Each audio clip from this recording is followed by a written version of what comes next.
It'll be good for them. Once you grow up, you go away and use your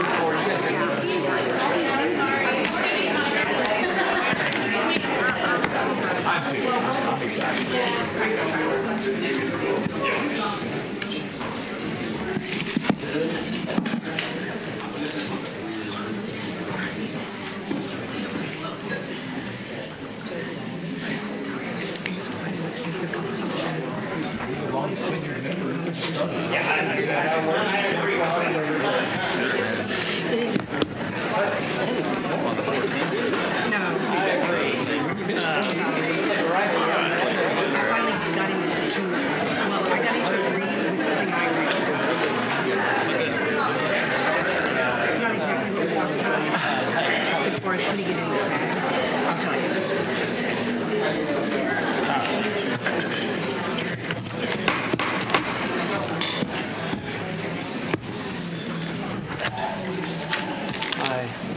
I'm assuming we are live. Yes, sir. Okay.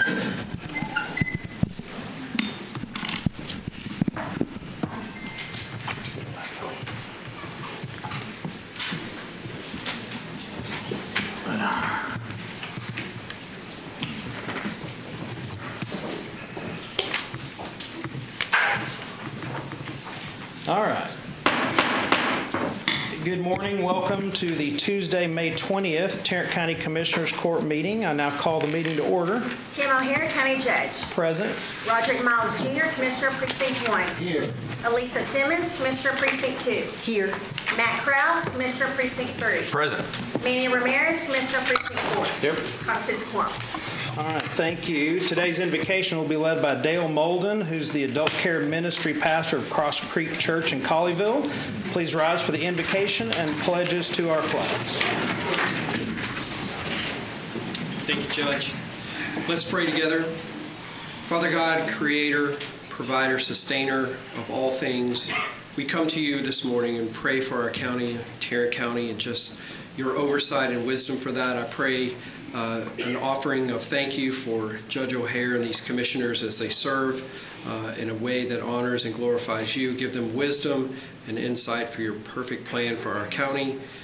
May we effectively and accurately steward over that which you've entrusted to us. And above all things, may we conduct ourselves in a way that honors and glorifies you. And we ask all these things in the name of your Son, Jesus Christ, our Lord and Savior. Amen. Thank you. Please join me in the Pledge of Allegiance to our flag. I pledge allegiance to the flag of the United States of America and to the republic for which it stands, one nation, under God, indivisible, with liberty and justice for all. And now the Texas flag. Honor the Texas flag. I pledge allegiance to thee, Texas, one state, under God, one and indivisible. Thank you. You may be seated. All right, agenda announcements. Good morning, Judge and Commissioners. Just a few announcements this morning. We have several items that have been pulled from the consent agenda. Those items are as follows. All under reports and business. The first item is B2, C2, E1, G3, H4, J1, and finally P4. B2, C2, E1, G3, P4, J1, H4. P1, J1. Yes, that's correct. Okay. Yes, sir. Thank you. Thank you. All right, do we have any announcements from the commissioners? I do, sir. Court members.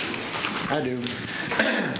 Good morning, colleagues on the court. Good morning, county staff, and good morning, community members. It is such a joy to see each and every one of you.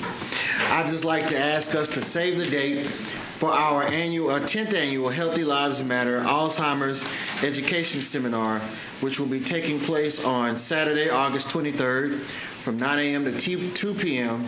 at Tarrant County College Trinity River campus. Okay, anybody else? Yes. So today marks 358 days, almost a year, since 35-year-old Chastity Bonner died in the custody of Tarrant County Sheriff Bill Wayburn. In this year, Chastity's family has not received a single report of investigation into Chastity's death in our county jail.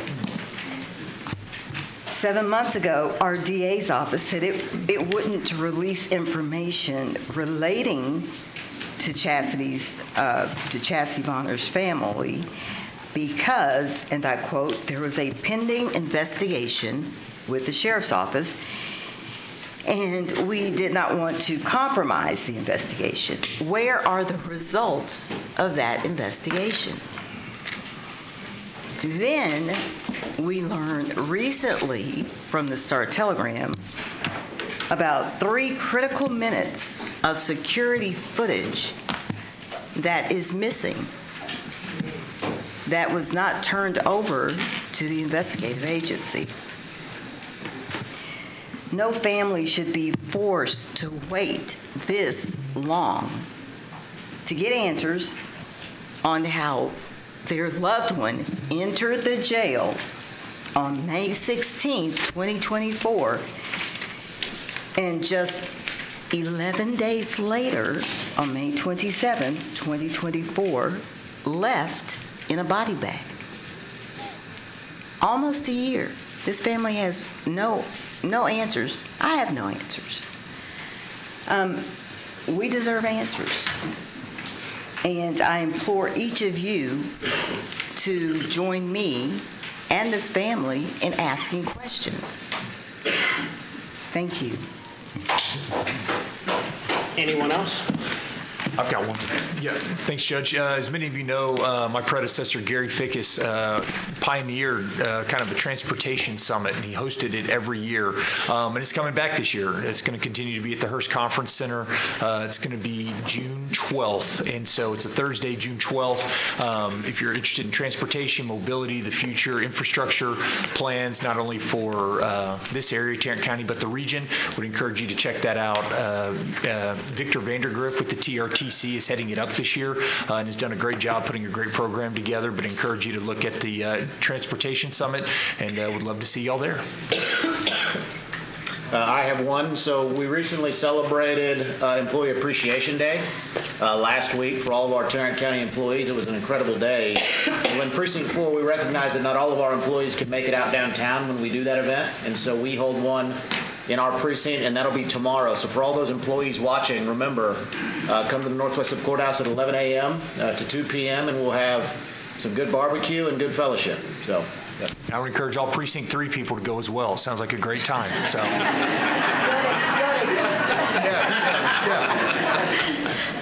So the one thing I'll talk about is last week I went to Washington, D.C., met with one of our U.S. senators, one of our congressmen, an agency director for an agency that we deal with in Tarrant County quite a bit, HRSA, and was there in honor of Police Week and went to a program, I guess that was Monday night, put on by NAPO, which is a national police organization, and they recognized Todd Tipton and members of the Tarrant County Sheriff's Office SWAT team for their heroic efforts to rescue Todd when he was shot 3 times in the line of duty. So it was wonderful being in a room full of heroes that keep us safe, and it was nice to see our Tarrant County Sheriff's Office recognized for the good work they do to keep us safe. With that, we will go to proclamations, resolutions, and presentations. The first one is a resolution for the Memorial Day service at Mount Olivet Cemetery. There's no one here to receive this. We just need to ratify it if the court is willing. So I'll move to ratify this resolution. Second. All right, we have a motion and a second. Any discussion? All right, please cast your votes. All right, passes unanimously. The next one is a resolution for Asthma and Allergy Awareness Month. We have several people here with us today And after we read this resolution and hopefully pass it, I will ask you to come forward. From Cook Children's Center for Community Health, we have Marquietta Jones, Liz Barito, and Ida Figueroa Saucedo. From JPS and Acclaim, we have Dr. Yun Tran. And from Safer Care Texas at the UNT Health Science Center, we have Dr. Leslie Alsop and Leslie Reyna. So this resolution reads as follows. Since 1984, the Asthma and Allergy Foundation of America has declared May to be National Asthma and Allergy Awareness Month. Asthma currently impacts an estimated 24.9 million Americans, including 4.7 million children. Poorly controlled asthma results in the increased use of emergency department and hospital resources, increases medical costs and mortality, reduces productivity at work and school, and negatively impacts quality of life. The annual economic burden of asthma in the United States is estimated to be $81.9 billion, including health care services, mortality, work absences, and school absences. In Tarrant County, 11% of children, which is approximately 57,868 kids, currently have asthma, and 41% of children with asthma miss school due to asthma symptoms. Asthma is a leading cause of school absences, which reduces learning time and funding for Tarrant County schools. The burden of asthma may be sharply reduced through self-management, education, awareness, and appropriate health care as promoted through the Asthma 411 Consortium and supported by Safer Care Texas at the UNT Health Science Center at Fort Worth, JPS, Acclaim Physician Group, and Cook Children's. Tarrant County encourages improved control of asthma to reduce the impact of this chronic condition on the health, education, economic well-being, and quality of life for all people in the county, particularly children. Therefore, be it resolved that we, the Commissioner Court of Tarrant County, do hereby recognize May 2025 as Asthma and Allergy Awareness Month in Tarrant County. And I will move to adopt this resolution. Second. We have a motion and a second. Any discussion on this? All right, please cast your vote. All right, passes unanimously. For those that are here that I call, please come forward.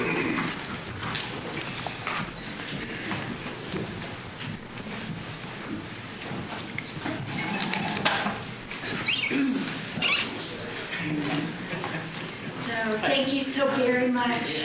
So we're here to take pictures. How are you guys? We're doing great. Nice to see you. How are you?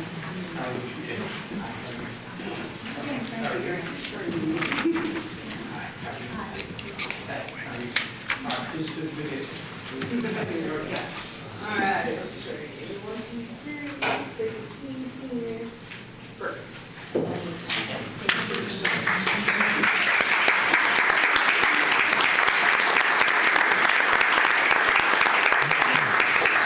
On behalf of the Asthma 411 Consortium and all of those children and families that we work to support and help breathe easily every day, I want to thank the Commissioner's Court and everyone here for helping to raise awareness and provide the support. Last year alone, school health staff and nurses reported 1,476 instances of respiratory distress among students during the school day, where kiddos were having trouble breathing, didn't have any medication of their own. Through our efforts and those of our 353 school partners, they were able to provide services to those kiddos. 75% were able to go back to school and complete their day safely. Fewer than 1% required an EMS call. Over 4,300 reclaimed instructional hours for those kiddos, and a whole lot of time young people can think about math and reading instead of how can I breathe, get my next breath. A lot of parents who aren't being called at work saying, tell them you've got to leave, your child can't breathe, and shift managers who aren't having those employees who are needing to leave for family emergencies. The good news about asthma is we know how to solve this problem and help kids. The challenge is making it happen for all children and those affected. And thank you so much again to everyone for your support. We appreciate it. Thank you. Thank you. Thank you.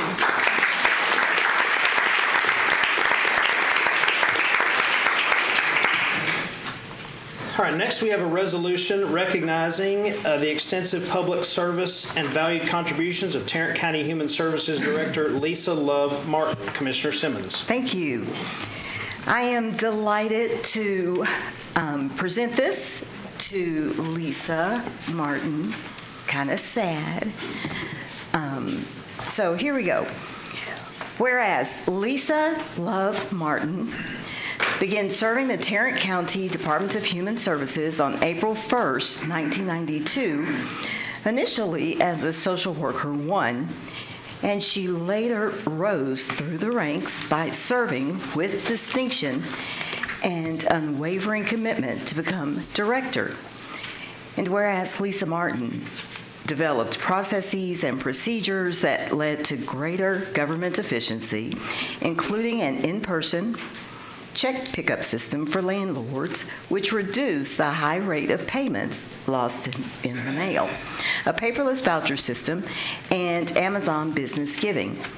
And whereas Lisa Martin initiated community relationships, including with Tarrant Area Food Bank, to allow on-site application for SNAP food benefits, thereby reducing transportation barriers and leading to improved health outcomes for children and families.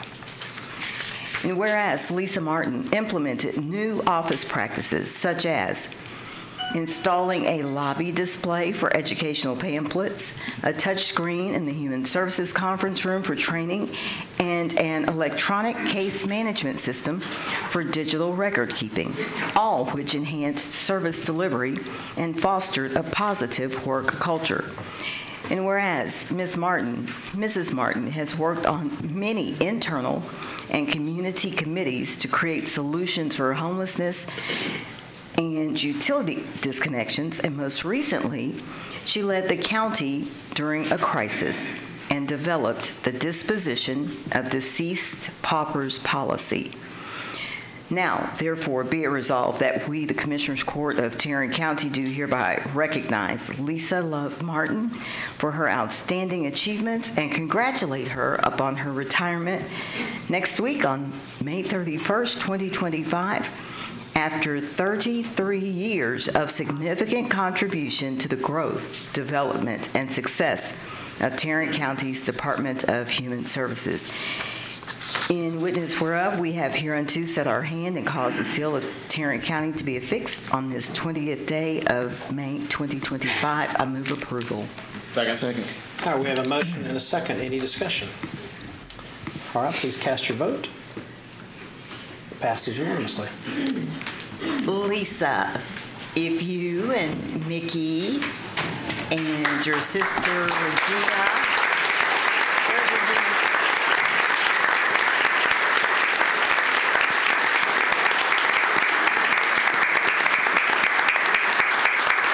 So I'm gonna come and hand this to you. You can speak afterward. So for those that don't know, and who would know, we're church members.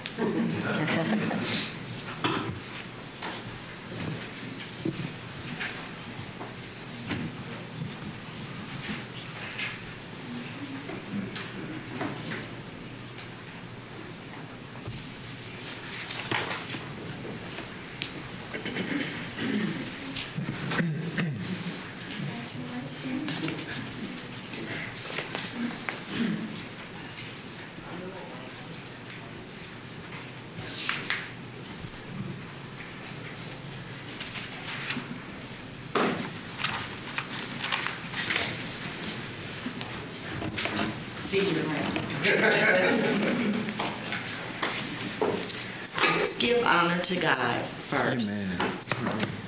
If it had not been for God, I wouldn't have made it. 33 years is a very long time. When I went off to college at University of Missouri, Columbia, I wanted to be an X-ray technician, nuclear medicine technologist. Obviously, with biology and chemistry, I did not pass those courses.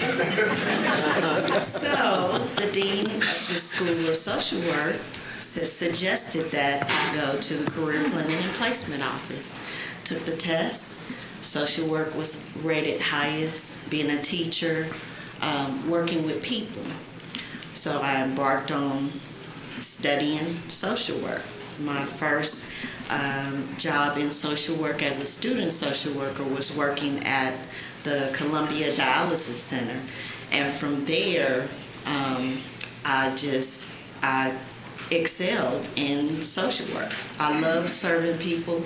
Social work is hard work, but it's heart work. Helping people from all different, backgrounds, religious beliefs, races, ages, helping the most vulnerable people in our society. And so I've enjoyed that work. I've enjoyed connecting with people.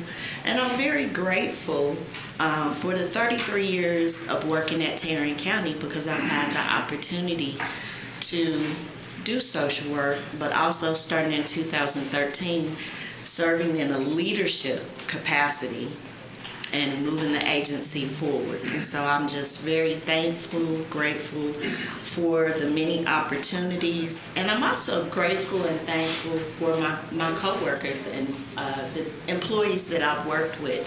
It's been great. Tarrant County has been like a family to me, will continue to be a family. I'm not going anywhere. I live in Fort Worth. Thank you, Jamie, James, Christian, Chandler, I'm going blank, Helen, everybody, and then my coworkers from Human Services particularly, Michelle, stand up, Sharon, Mary. Mary has fed me all these years breakfast. Sharon, I wouldn't have been able to do it without her. She's been like the pilot and the co-pilot. She's the one that has kept me in line, kept the agency in line, and undergirded me. And so I just really appreciate that. And then to my husband, Mickey Martin, and my older sister, Regina. But thank you. I really appreciate this. Congratulations. Thank you.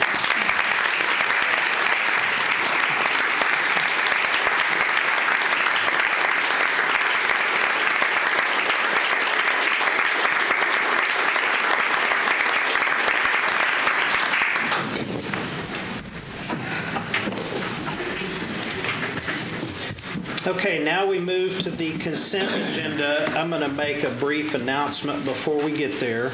We have a lot of speakers today. I'm going to ask everyone in the audience, if you're in the spillover room and on this dais, to remain civil. There will be no yelling in this courtroom. There will be no clapping and applauding based on if you agree with what the speaker says.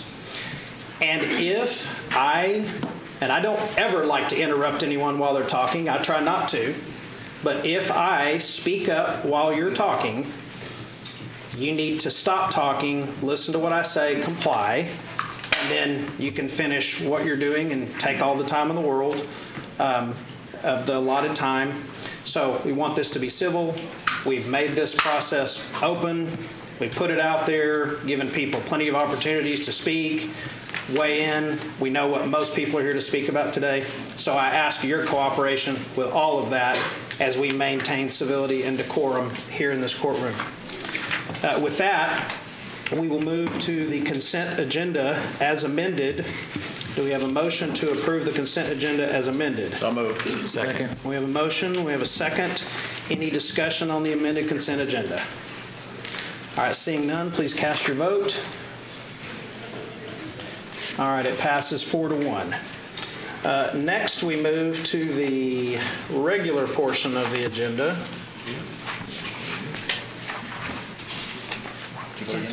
No? It was 4-1. And so the first item, 10A1, is consideration of out-of-state travel requests. Do we have a motion on this item? Move approval. All right, we have a motion to approve. Do we have a second? Second. All right, we have a second. Any discussion on this? All right, please cast your vote. All right, passes unanimously. So next we go to B2 from consent. B2 is to receive and file the Tarrant County financial statements for the 6 months ended March 31st, 2025. We have a speaker signed up for that one. And where is it? Bishop Kirkland. That speaker is Bishop Kirkland. Is Bishop Kirkland present? Yes.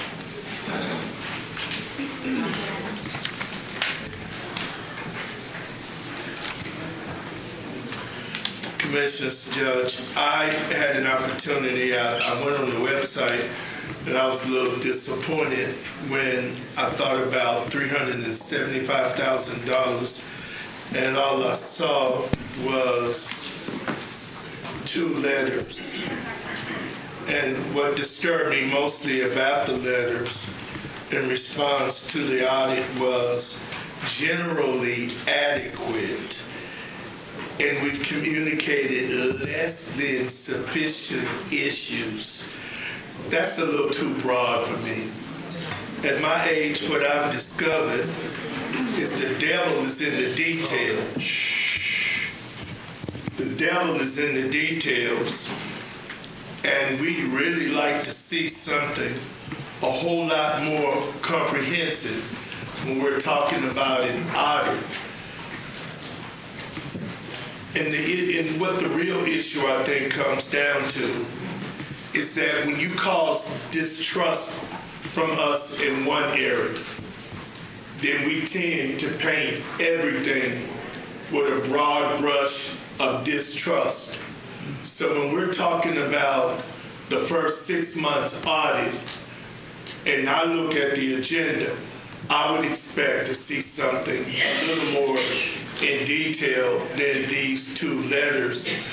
And on both letters, the comments that read, we appreciate you acknowledging our controls are generally adequate.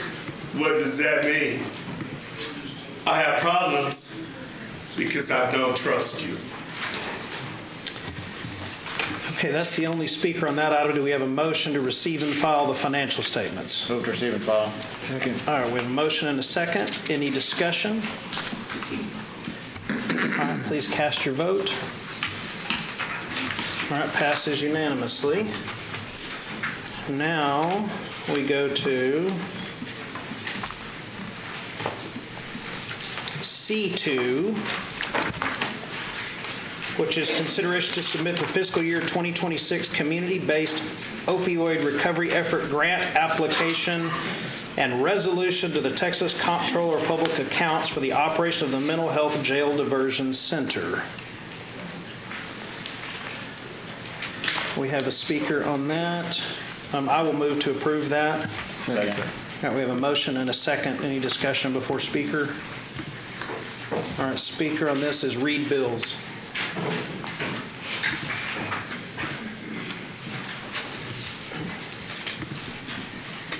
No complaints on this one. I'm here to thank you for passing this grant and also for adding the expenses of running the diversion center into your 2026 budget. So thank you very much. Thank you. Okay, we have a motion and a second. Do we have any discussion? All right, if not, please cast your vote. Passes unanimously. E, B, C. Now we go to E1 from consent.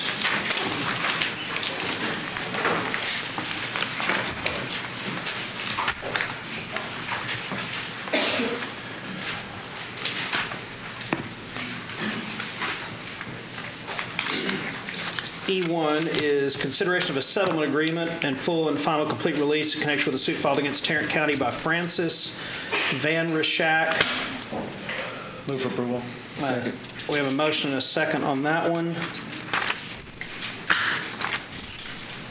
Any discussion before speaker? Bishop Kirkland. I defer, thank you. Okay. All right, we have a motion and a second on that item. Any discussion? All right, please cast your vote. All right, passes unanimously.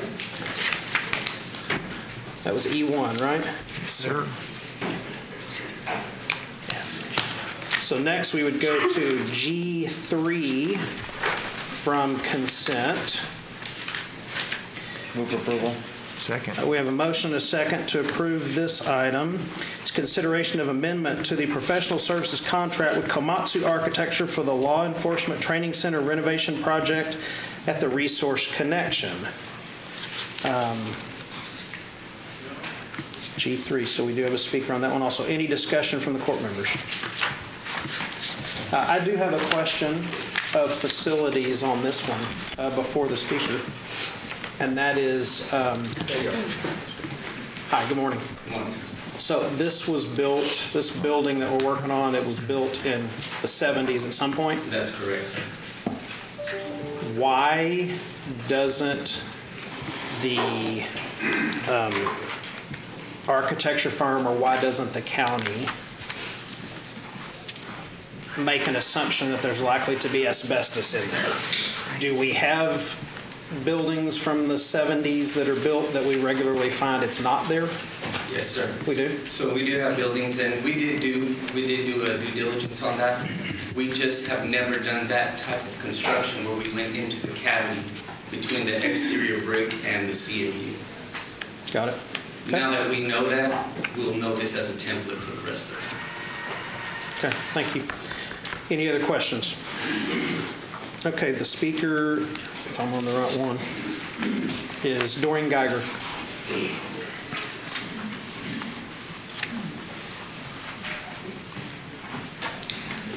My question is along the lines of yours. Due to the age of the building, was this building ever checked for asbestos before the contract was developed? And if there was no way to easily check without tearing into a wall, is there a way for us to determine, are there any other construction places in the building that might have asbestos? And can they be checked so that we don't get another surprise added on to this contract? Thank you. Thank you. All right, we did a motion, a second on that one already? Yes. All right, we have a motion, a second. Any discussion on this? All right, please cast your vote. All right, it passes 4-1.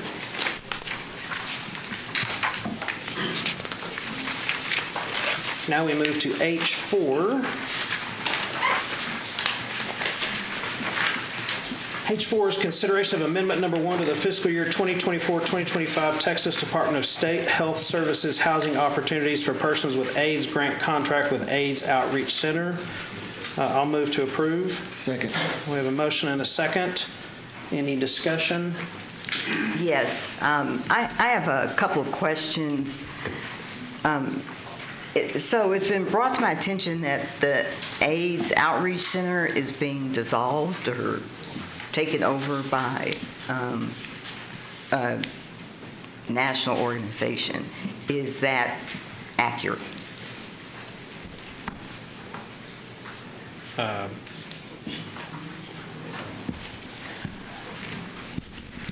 Somebody's coming.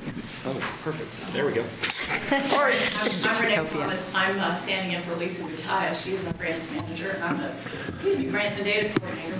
I can tell you that AIDS Outreach Center and AIDS Healthcare Foundation are co-located in the same building, and they are in an affiliate relationship and have been for several years. So there is a combining of those agencies occurring at this time.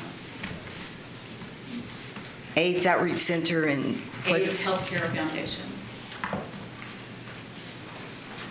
So they were two different things, co-located. Correct.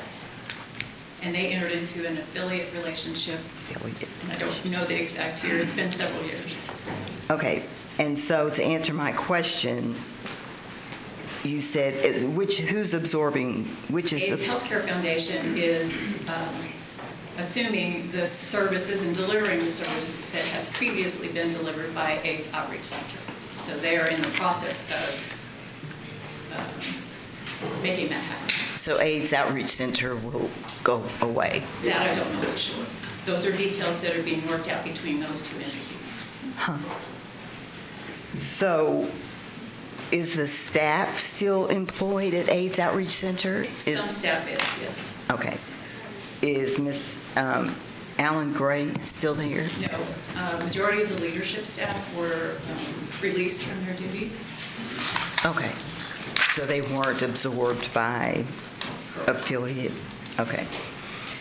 Well, with that in mind, and after reviewing this amendment, is this contract even valid? It is.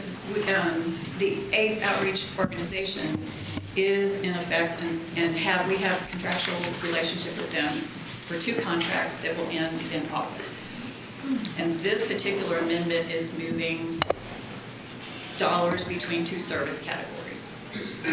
Okay, it appears the contract then should probably be terminated or rewritten or redrafted It and will brought end- back to us with the correct information. Well, the contract is still with AIDS Outreach Center. That entity is still whole at this time. And the contract for the HACWA, the amendment for HACWA is still accurate.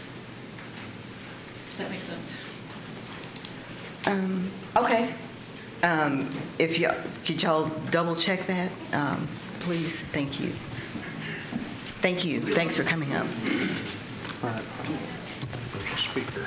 Okay, any other questions from the court? All right, we have a motion and a second. Please cast your vote.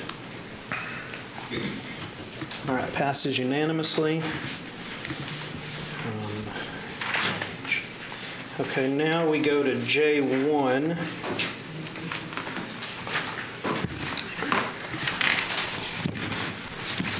And J1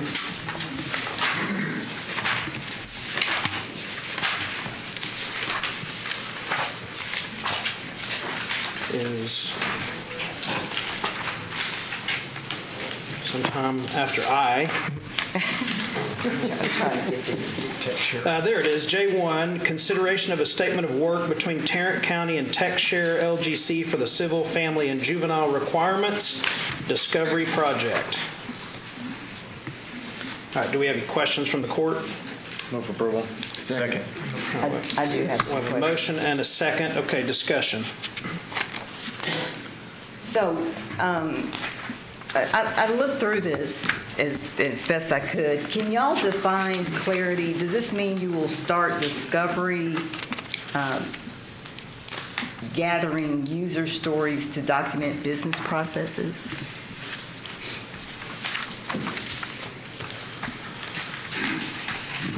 Hi. Yes, as part of this process, we will be interviewing all of the staff at the district clerk's office that works with a program that's currently in place called GEMS to gather all of the requirements for replacing that program. That program has been around for a little over 30 years, I believe, and it's written in an architecture that is 30 years old, and as a result, basically bypassed several generations of IT modernization, and at present constitutes an increasing risk from a cybersecurity standpoint. Sure. Because it hasn't been updated in a very long time.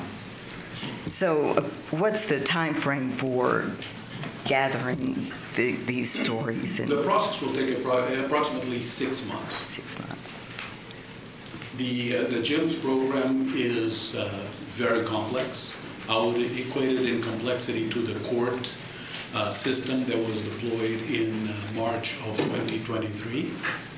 And so it requires an extensive gathering of requirements, especially as it relates to the financials, because the financials associated with civil courts are far more complicated than with the criminal courts.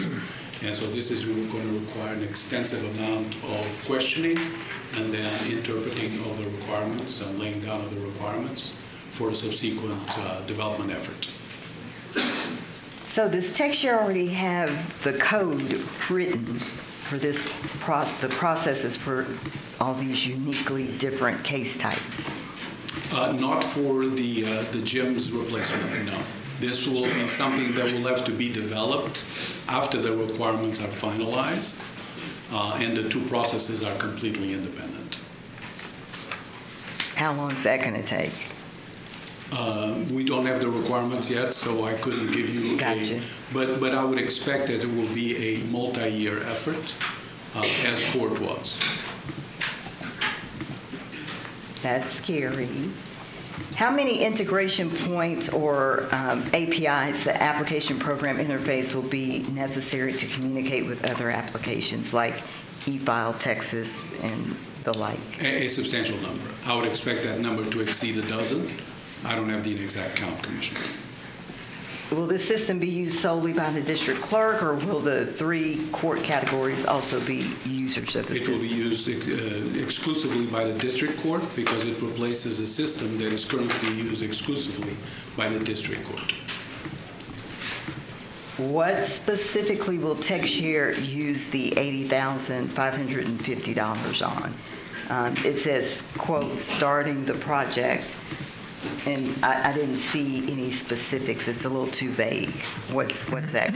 So the money that is being allocated for this will be used by TechShare to fund the resources to basically plant themselves in the district court for 6 months and interview all of the staff, and then go through the the processing of those interviews to establish exactly the requirements. So for staff.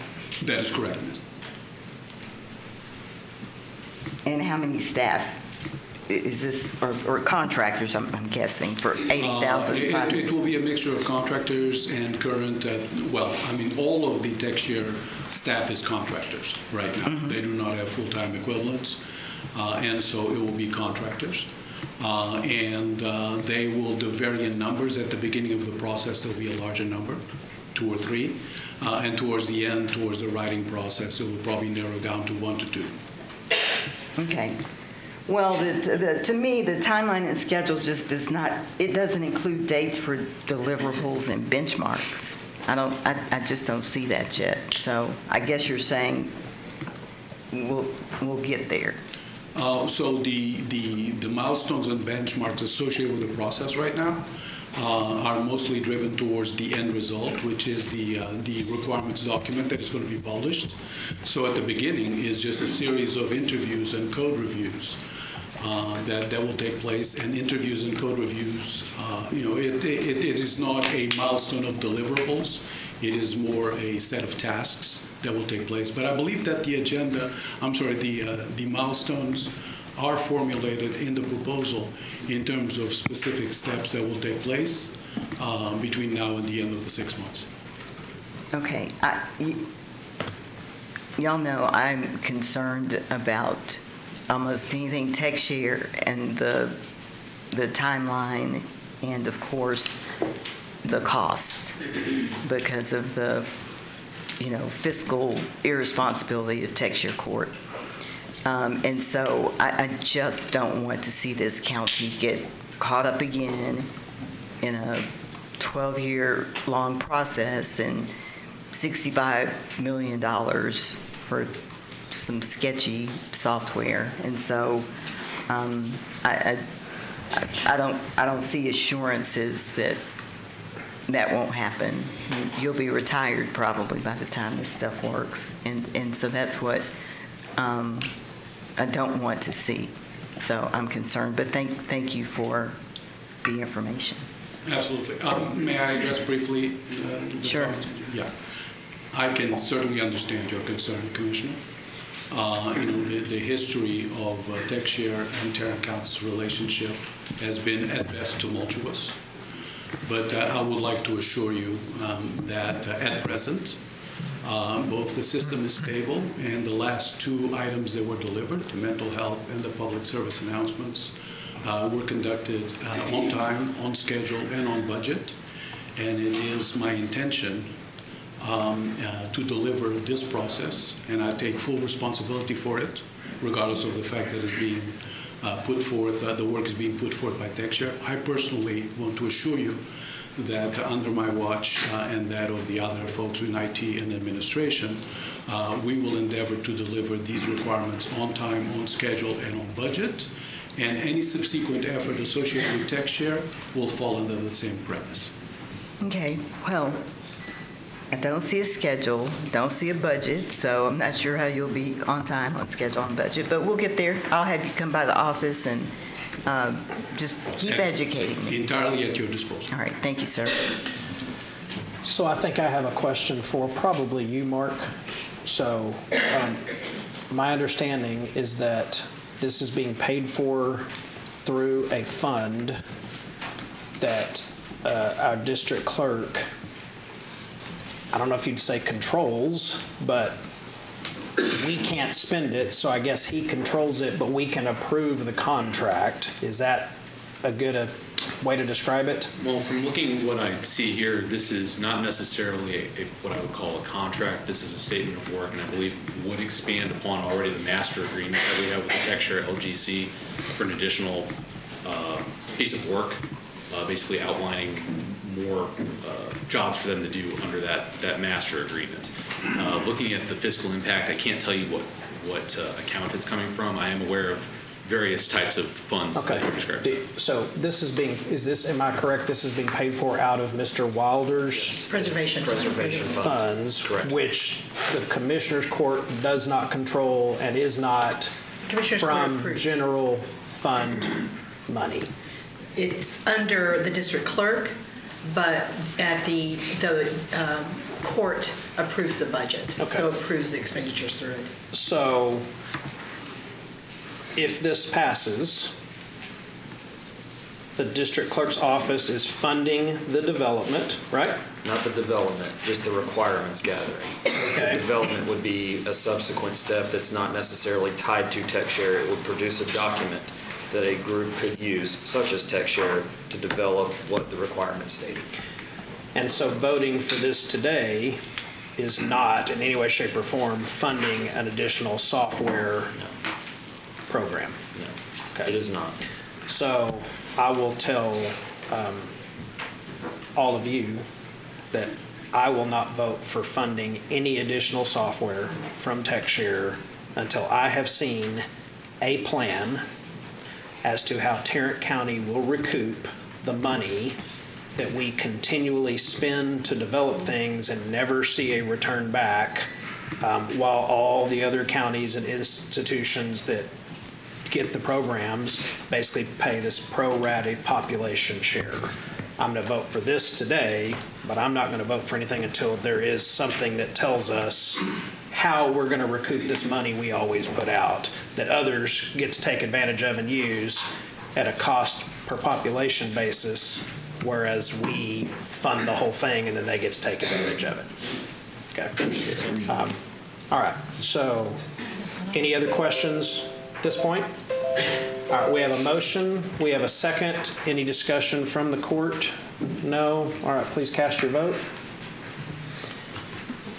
All right, so that passes 4-1.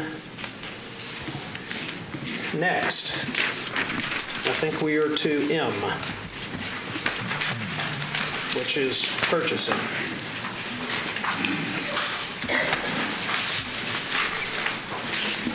I think.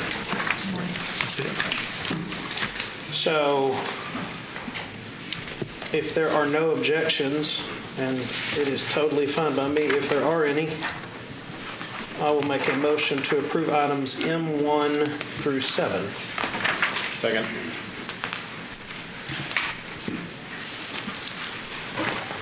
All right, we have a motion to approve M1 through 7. Any discussion from the court?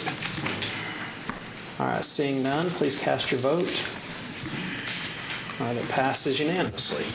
M8, I have a question, I have multiple questions, on item E, RFP for Tom Vandergriff Civil Courts Building, Second Court of Appeals build-out. So, I am aware that there has always been a, quote, plan in the county to build out one of those floors for the Second Court of Appeals. I'm aware that's been in place for a while. I don't believe, in fact, I'm quite sure that this court, as it's currently constituted, has never approved that plan. I don't, to my knowledge, the court from prior to January 1 of this year, but beginning in January 1 of 23, to my knowledge, that court didn't approve this plan. So this is a state court, state appellate court. This is not a county court.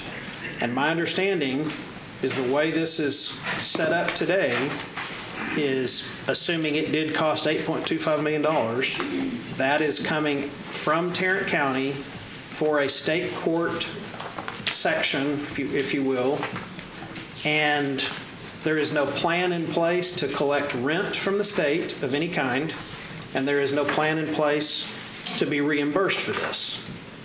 Am I incorrect in anything I just said? Not that I'm aware of, Judge. Okay. I'd have to dig into the details to validate that, but Okay. nothing that I'm aware of at this time. So why would we do this?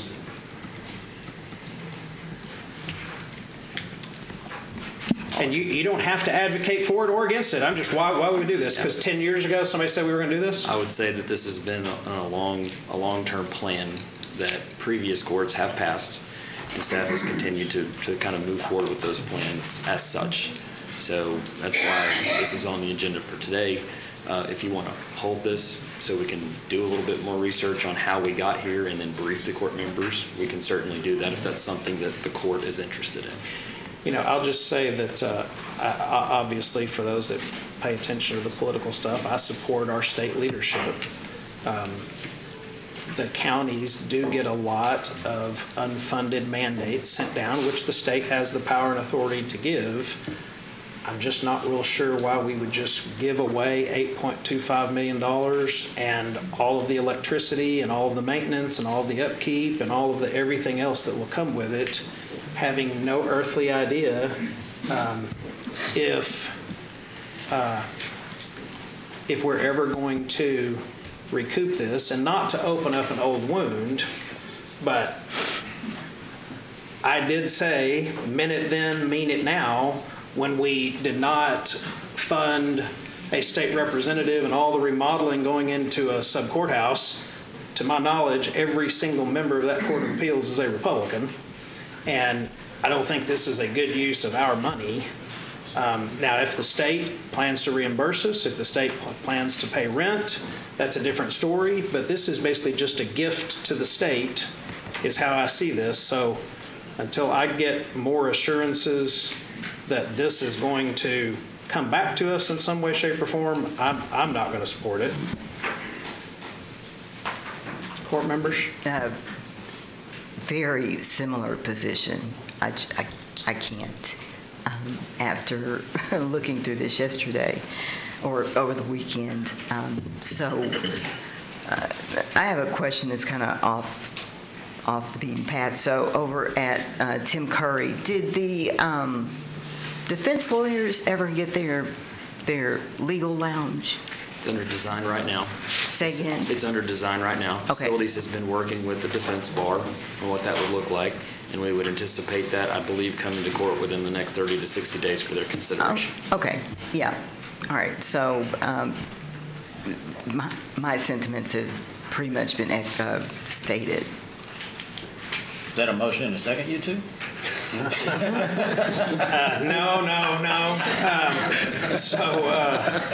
It's happened before. Yeah, so I guess here's what I'll do. I will make a motion to approve, to grant permission to take bids on RFPs for items 8A through D. That's my motion. I'll second. Okay, we have a second there. Further comments? I am open to hearing down the road why this is a good idea, how this will be beneficial. I know that state representatives and senators pay for their offices, and that comes from the state. I can see some similarities to, well, we have state district courts and we have those. I would also like to know, and I should know this as a lawyer, do you know how many total appellate courts we have in the state? 15 now for the 15 Courts now. of Appeals, and then Okay. the Court of Criminal Appeals and the Supreme Court, so 17 total. 17. Yeah, so I'd like to know what's the setup for all of those. Are we going to be the only one doing this, or is this every single county does it in the state and this is kind of part of the deal? But I think I already know the answer to this part. It doesn't sound like we have gone anywhere to anyone in the state to say, will you help us with this? Will you reimburse us for this? And Mark, as far as you know, I'm open to hearing more. Mark, as far as you know, there's not a mandate that says we have to cover this. Not that I'm aware of, no, Commissioner. Okay. All right, so we have, I made that motion. Did somebody say, you seconded that? So we have a motion to grant permission on 8A through D. Any further discussion on that? Okay, all right, please cast your vote there. Okay, so that passes unanimously. I think the direction to the court is, to the administration is bring us some more information, let's see where that can go or what exactly we can look at there. Happy to do so. Okay. Oh. Do we need to get? Yeah, we do. Yeah. I'll move to approve 8F. Second. All right, motion and a second to approve 8F. Any discussion? All right, please cast your vote. All right, passes unanimously.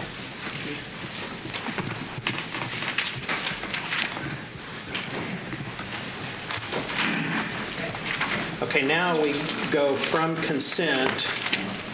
Is this the entire appellate court just walked down? Is that what that is? Is your phone ringing? Mine's ringing. MNOP. P4, consideration to donate books originally donated by various organizations to Tarrant County.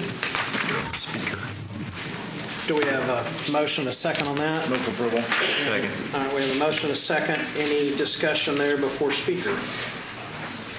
Julie Griffin.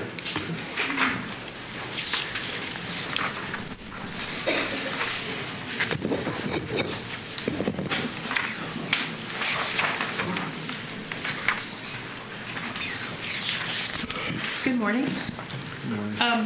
This agenda item is consideration to donate books previously donated to the jail, and a list was attached. There's a variety of religious materials of diverse faiths. There's Bibles and Qurans and inspirational and devotional materials. There's also books donated called recreational books from Half Price Books, and then there's just the list. It says Fort Worth Public Library at it. There's no described selection of books. I asked to speak about this item mostly because I have questions about the larger issue, the issue of books, resources, and a library in the jail. First, I know that it's not unique to jails to de-accession books and replace them with digital materials. Libraries are doing that everywhere. My concern is if the books in the jail disappear and only tablets are available, and if there is no library assistance in gaining desired materials, how will the incarcerated population be adequately served?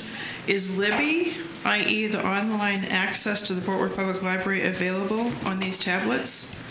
And I have heard that there are not one-to-one tablets provided related to the whole jail population. There aren't enough to go around. This concerns me in the medical needs area as well. If a tablet is broken or a workable tablet is being used by someone else, how can the resources need be met without that tablet? Perhaps these books could fill that gap.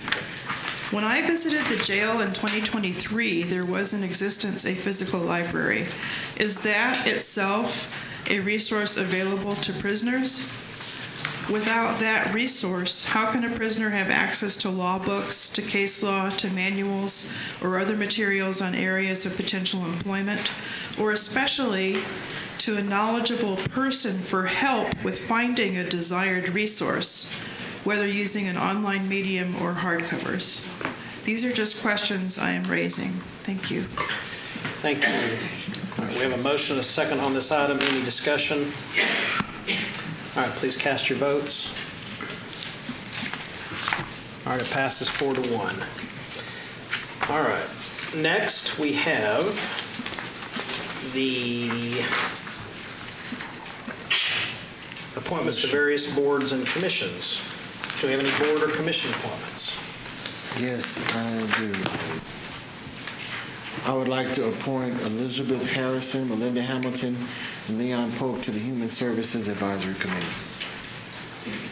All right, do we have a second on that? I'll second. All right, we have a motion and a second on that. Any discussion? All right, please cast your vote. All right, passes unanimously. Next up is the redistricting briefing. We have quite a few speakers, so at the request of probably at least 2 commissioners, we're going to take a break until, we're going to recess until 11:10. It's now 11:02, so we are in recess until 11:10.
Do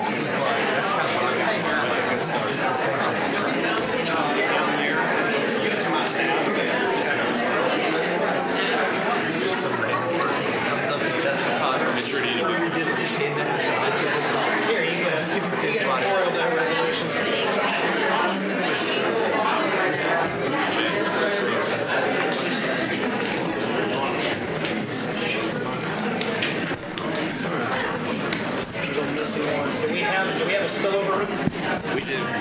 Are they coming in here, So, Chandler? do y'all have the order? We're going to try to get them in here as best we can. We have people down on the second floor as well. So we're trying to call both places. Can they hear me right Yes. now? Okay. Yes. Yeah, it does have a 30-second delay because it's the stream. Oh, it is. Where are they? What floors? Second floor and 504. So there's second and fifth floor. Okay, got it. All right. Did you have something else? No, I was going to say there's a seat.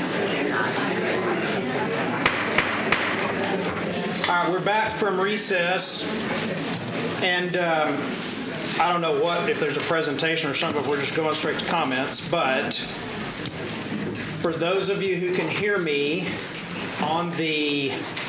in the fifth floor, but not in the courtroom, and the second floor, you are hearing me probably 30 seconds after I actually said what I say. So I'm going to speak the name loudly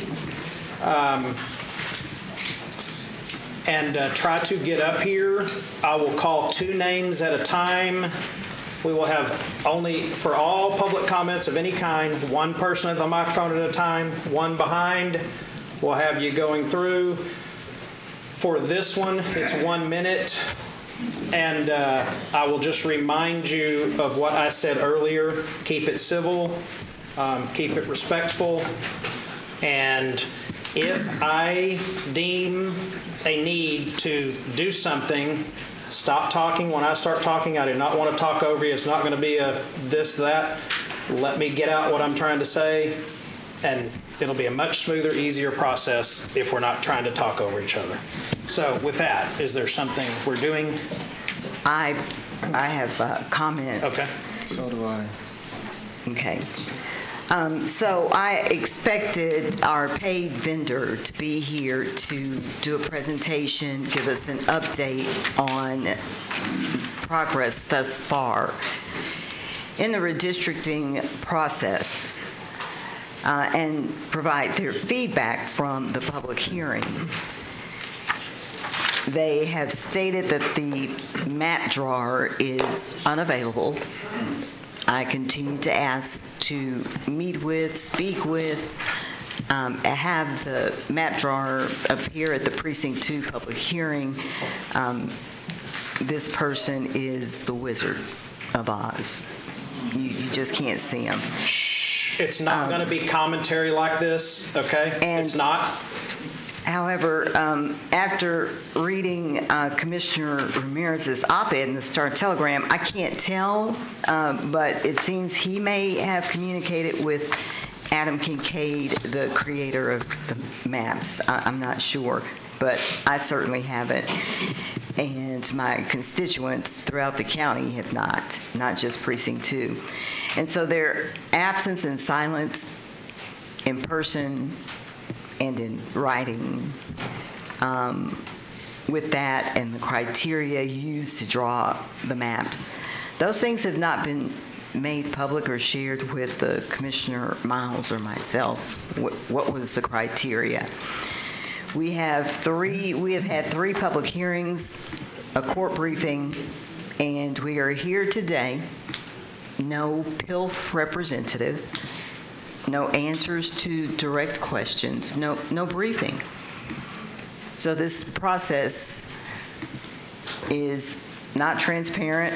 It lacks relevant data to understand the racial packing and cracking presented, or it lacks that data from our vendor.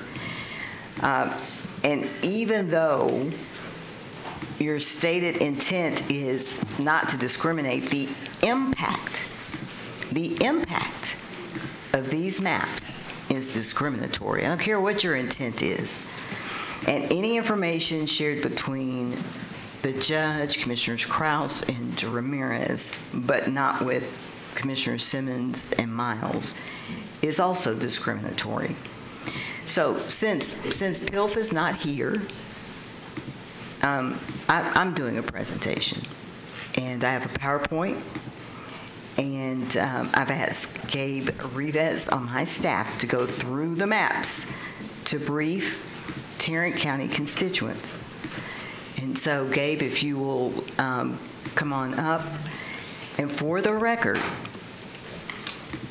myself, Commissioner Miles, and I have not changed our preference for the current map, which was approved by a conservative commissioners court in 2021 and elected each of us fairly to sit at this dais. So, Gabe, if you'll take it away, and I'll probably jump in, but... Well, good morning, Judge, Commissioners. My name is Gabriel Rivas. I'm the Director of Community Outreach for Commissioner Simmons. In addition to that, I've also been a specialist in maps and redistricting, serving on redistricting task forces for the City of Arlington, and was a community participant in the 2021 redistricting process. My purpose here today is just to provide an overview of the county redistricting process and an evaluation of the proposed maps for the 2025 redistricting effort in Tarrant County. In the absence of the Public Interest Legal Foundation scrutiny, it's just crucial that this county and you members of this court, as stewards of fair representation, meticulously examine these proposals for any signs of racial gerrymandering or otherwise. If we can go to slide 2. Next slide, please. So I want to talk a little about redistricting and the process. In redistricting, there are 3 basic principles that we need to look at, with a little extra bonus one there at the bottom. The first one is the principle of one person, one vote, or equal representation. So the goal is for the commissioners' precincts to be as equal in population as possible, and that's been expressed interest for a lot of the members of the court. That's why we look at redistricting every 10 years after the decennial census. There's no better data than a full census. Of course, there's census estimates and updates, but that is not to equate to a census. When census data comes out, we find the precincts are equal or how far off they are. And the state legislature does this as well for both state Senate, state House of Representatives, as well as congressional redistricting. And for congressional redistricting, actually, there's a much stricter equal population requirement than there is, for instance, state legislative or for commissioners' precincts. So the second thing that we need to comply with is the Voting Rights Act, particularly Section 2 of the Voting Rights Act. And while there's lots of intricacies on how that's interpreted, and what that means, basically what it comes down to is you cannot discriminate against racial or language minority groups. And here in Tarrant County, of course, the largest language minority group is of Spanish speakers. So when doing redistricting, we have to look at racial ethnic groups and need a plan that does not discriminate against either of those. The third thing we can show up there is Shaw versus Reno, which is limits on race. And this is a landmark 1993 case. The U.S. Supreme Court ruled that congressional districts, particularly drawn with bizarre shapes, so irregular that they could only be understood as an effort to segregate voters by race, are subject to strict scrutiny under the Equal Protection Clause of the 14th Amendment. This case originated in North Carolina, where a redistricting plan after the 1990 census created a majority minority district that was extremely long and oddly shaped, wound around through the area.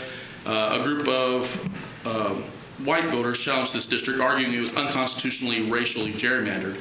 The Supreme Court, in a 5-4 decision, did not rule the district unconstitutional directly, but rather remanded the case back to a lower court, instructing it to apply this strict scrutiny. This means that for such a district to be constitutional, the redistricting authority would have to demonstrate a compelling government interest, and that's the key term we use there, for drawing the district in that manner, and show that the plan was narrowly tailored to achieve that interest and was the least restrictive means available. The ongoing impact of Reno versus Shaw was that it made it challenging for states to create more racially motivated electoral districts, even if the intent was to increase minority representation. It established that while race can be a factor in redistricting, to comply with the Voting Rights Act, it cannot be the predominant factor to the exclusion of traditional redistricting principles like compactness and congruity. This decision has had a significant and ongoing influence on redistricting practices in the United States. So while we comply with the Voting Rights Act, we have to look at race to make sure we're not discriminating.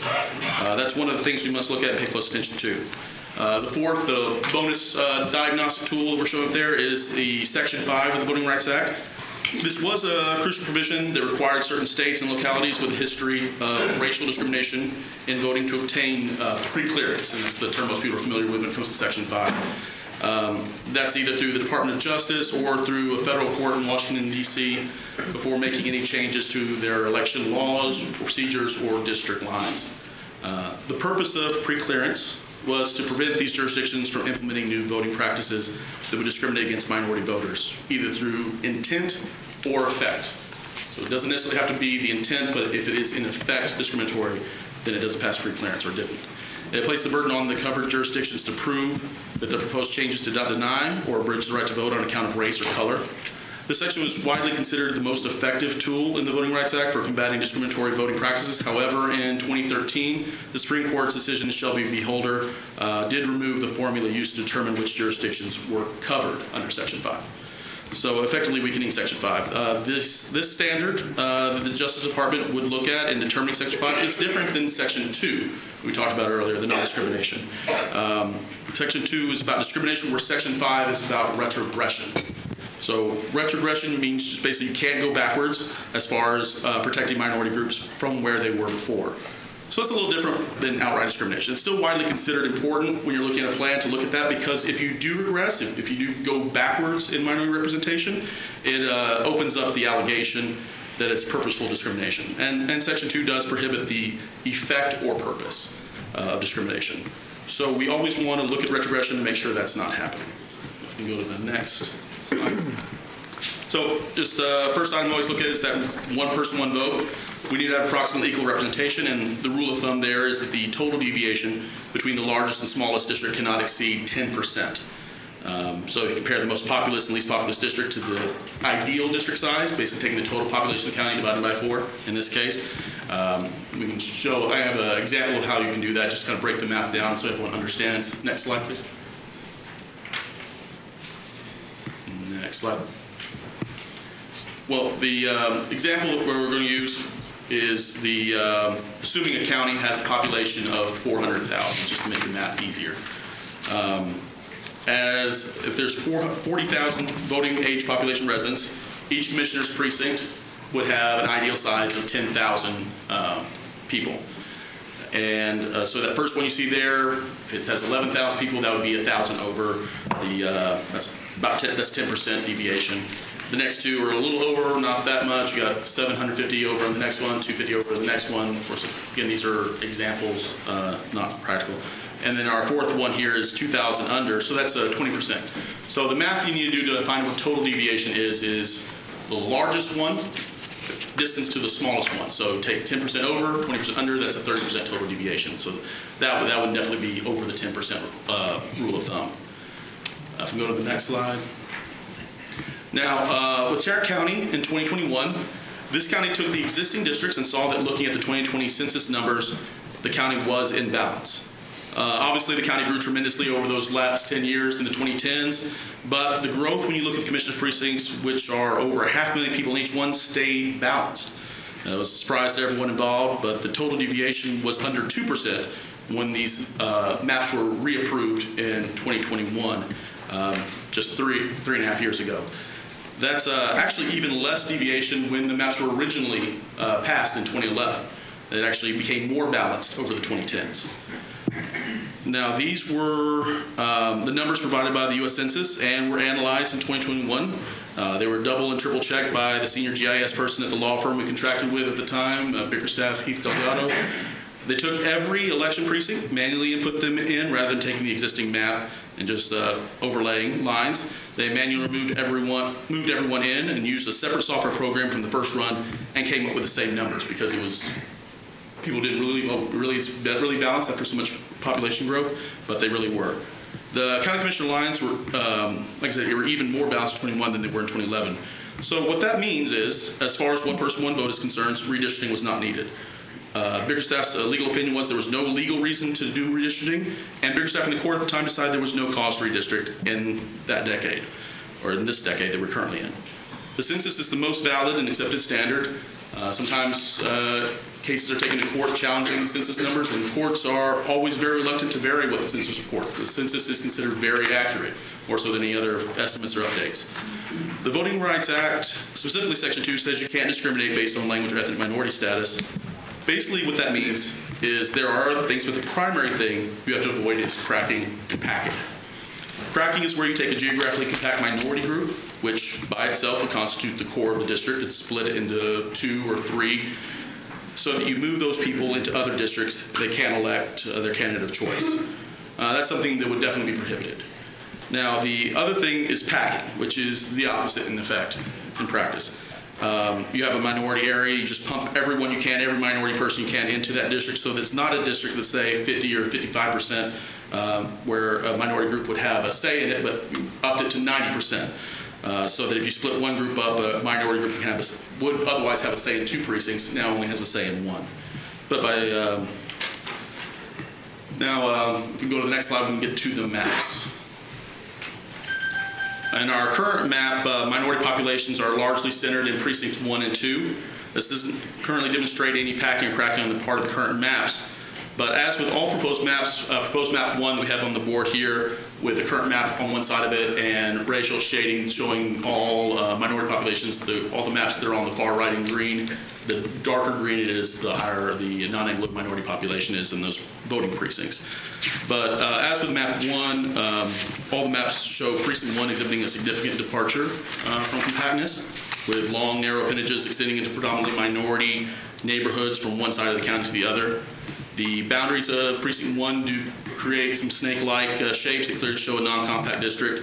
A Polsby Popper score analysis on these precincts do show that it's greatly reduced, indicating a less compact, more irregular precinct.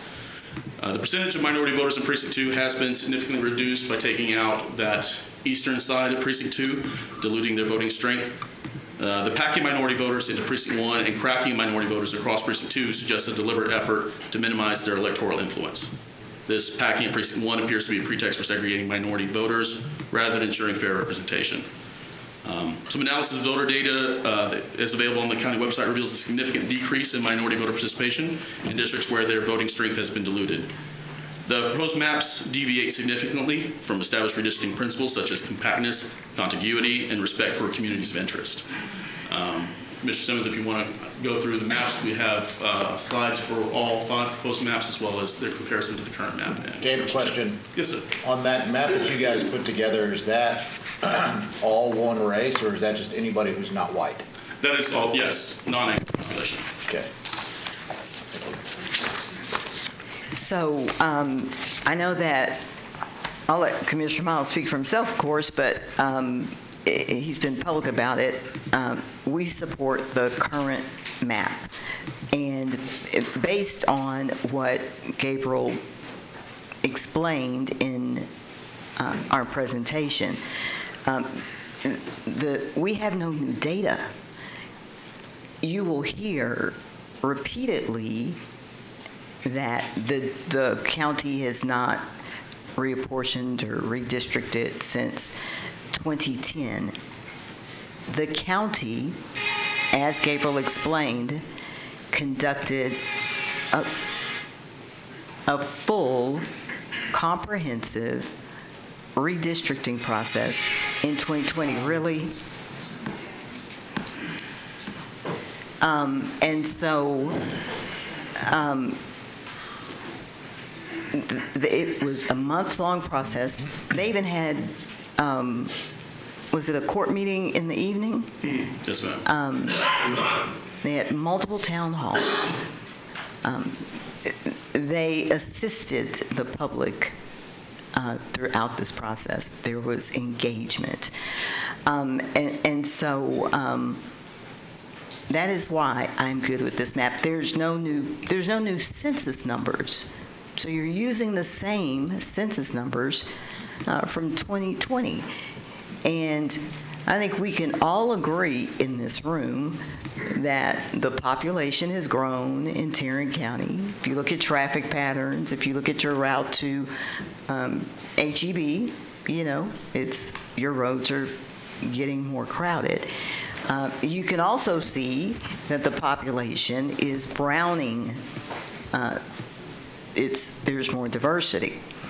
But we can't go with our gut, okay? We can't go with what we think we see. So that's why you have to have census numbers. So it's just that simple. Why would we conduct mid-decade redistricting without new census numbers? And a full process was conducted. The court at the time voted to stick with the current map. So it's a misnomer that the redistricting process did not occur. So you like current map, I like current map. Don't know if they'll answer my question, but which map, gentlemen, did you all prefer or pick or give input on? Yeah, so my conversations, I think I've already said it, but my conversations with PILF, the group that reached out one time, and they asked what my preference would be, and I gave them my preferences. I don't know if any of the maps exactly reflect my feedback. I wasn't asked which one's yours. Okay. So at the end of the day, they took what I gave them and then put all of these together. Obviously, some of them are certainly not workable, in my opinion, just for various reasons. But that was my feedback to them, and I think they reached out to everybody's office the same way. And y'all told them you're good with the current map. So that was the session in which I gave my feedback. Okay. Mr. Krause, did you? I've got questions for Gabe. Oh, sure. Yes, sir. Yeah, is that all right? So you talked about pre-clearance. We had that slide, talked about Voting Rights Act, Section 5, hit pre-clearance very hard. Is Texas under pre-clearance? No, as I said in the presentation that... And how long have they not been under pre-clearance? I don't have the exact date on that, sir. Okay, it's been a while though. It has been a while. It's been over a decade. It's still used as a guideline because it was... So I was just curious why even bring that up if it's a moot point and if it's not anything that has a bearing on our discussion. Often used, sorry to interrupt, but That's it's okay. still often used as a guideline to appear, move away from the appearance of racial gerrymandering. Okay, but it really, pre-clearance has no bearing on what we're talking about since Texas isn't under pre-clearance. It wouldn't prove unconstitutionality or illegality, but it would kind of raise a red flag and move some allegations towards Section 2 with retrogression. Okay. And then we talked about Shaw v. Reno. It was 1993. Supreme Court's heard a lot of redistricting cases since then. So can you give us a synopsis or where we are now of kind of what the prevailing view is now with the courts, especially in the last 5 or 6 years on redistricting, what they're going to look at, kind of who they're going to give the benefit of the doubt to. 1993 is a long time ago. In the more recent history, where's the court kind of shifted? There's been some depends on the jurisdictions, of course, but some... So it's the Supreme Court, since we don't have to worry about jurisdictions. What is the Supreme Court? What have they basically held? For the most part, they have been upholding the Section 2, but it seems like they are maintaining where it has been as far as the other Section 5. So would it be right for me to say that the Supreme Court especially has said partisan gerrymandering is fine? Yes. It's completely up to that body if they want to do partisan. Racial gerrymandering, very bad.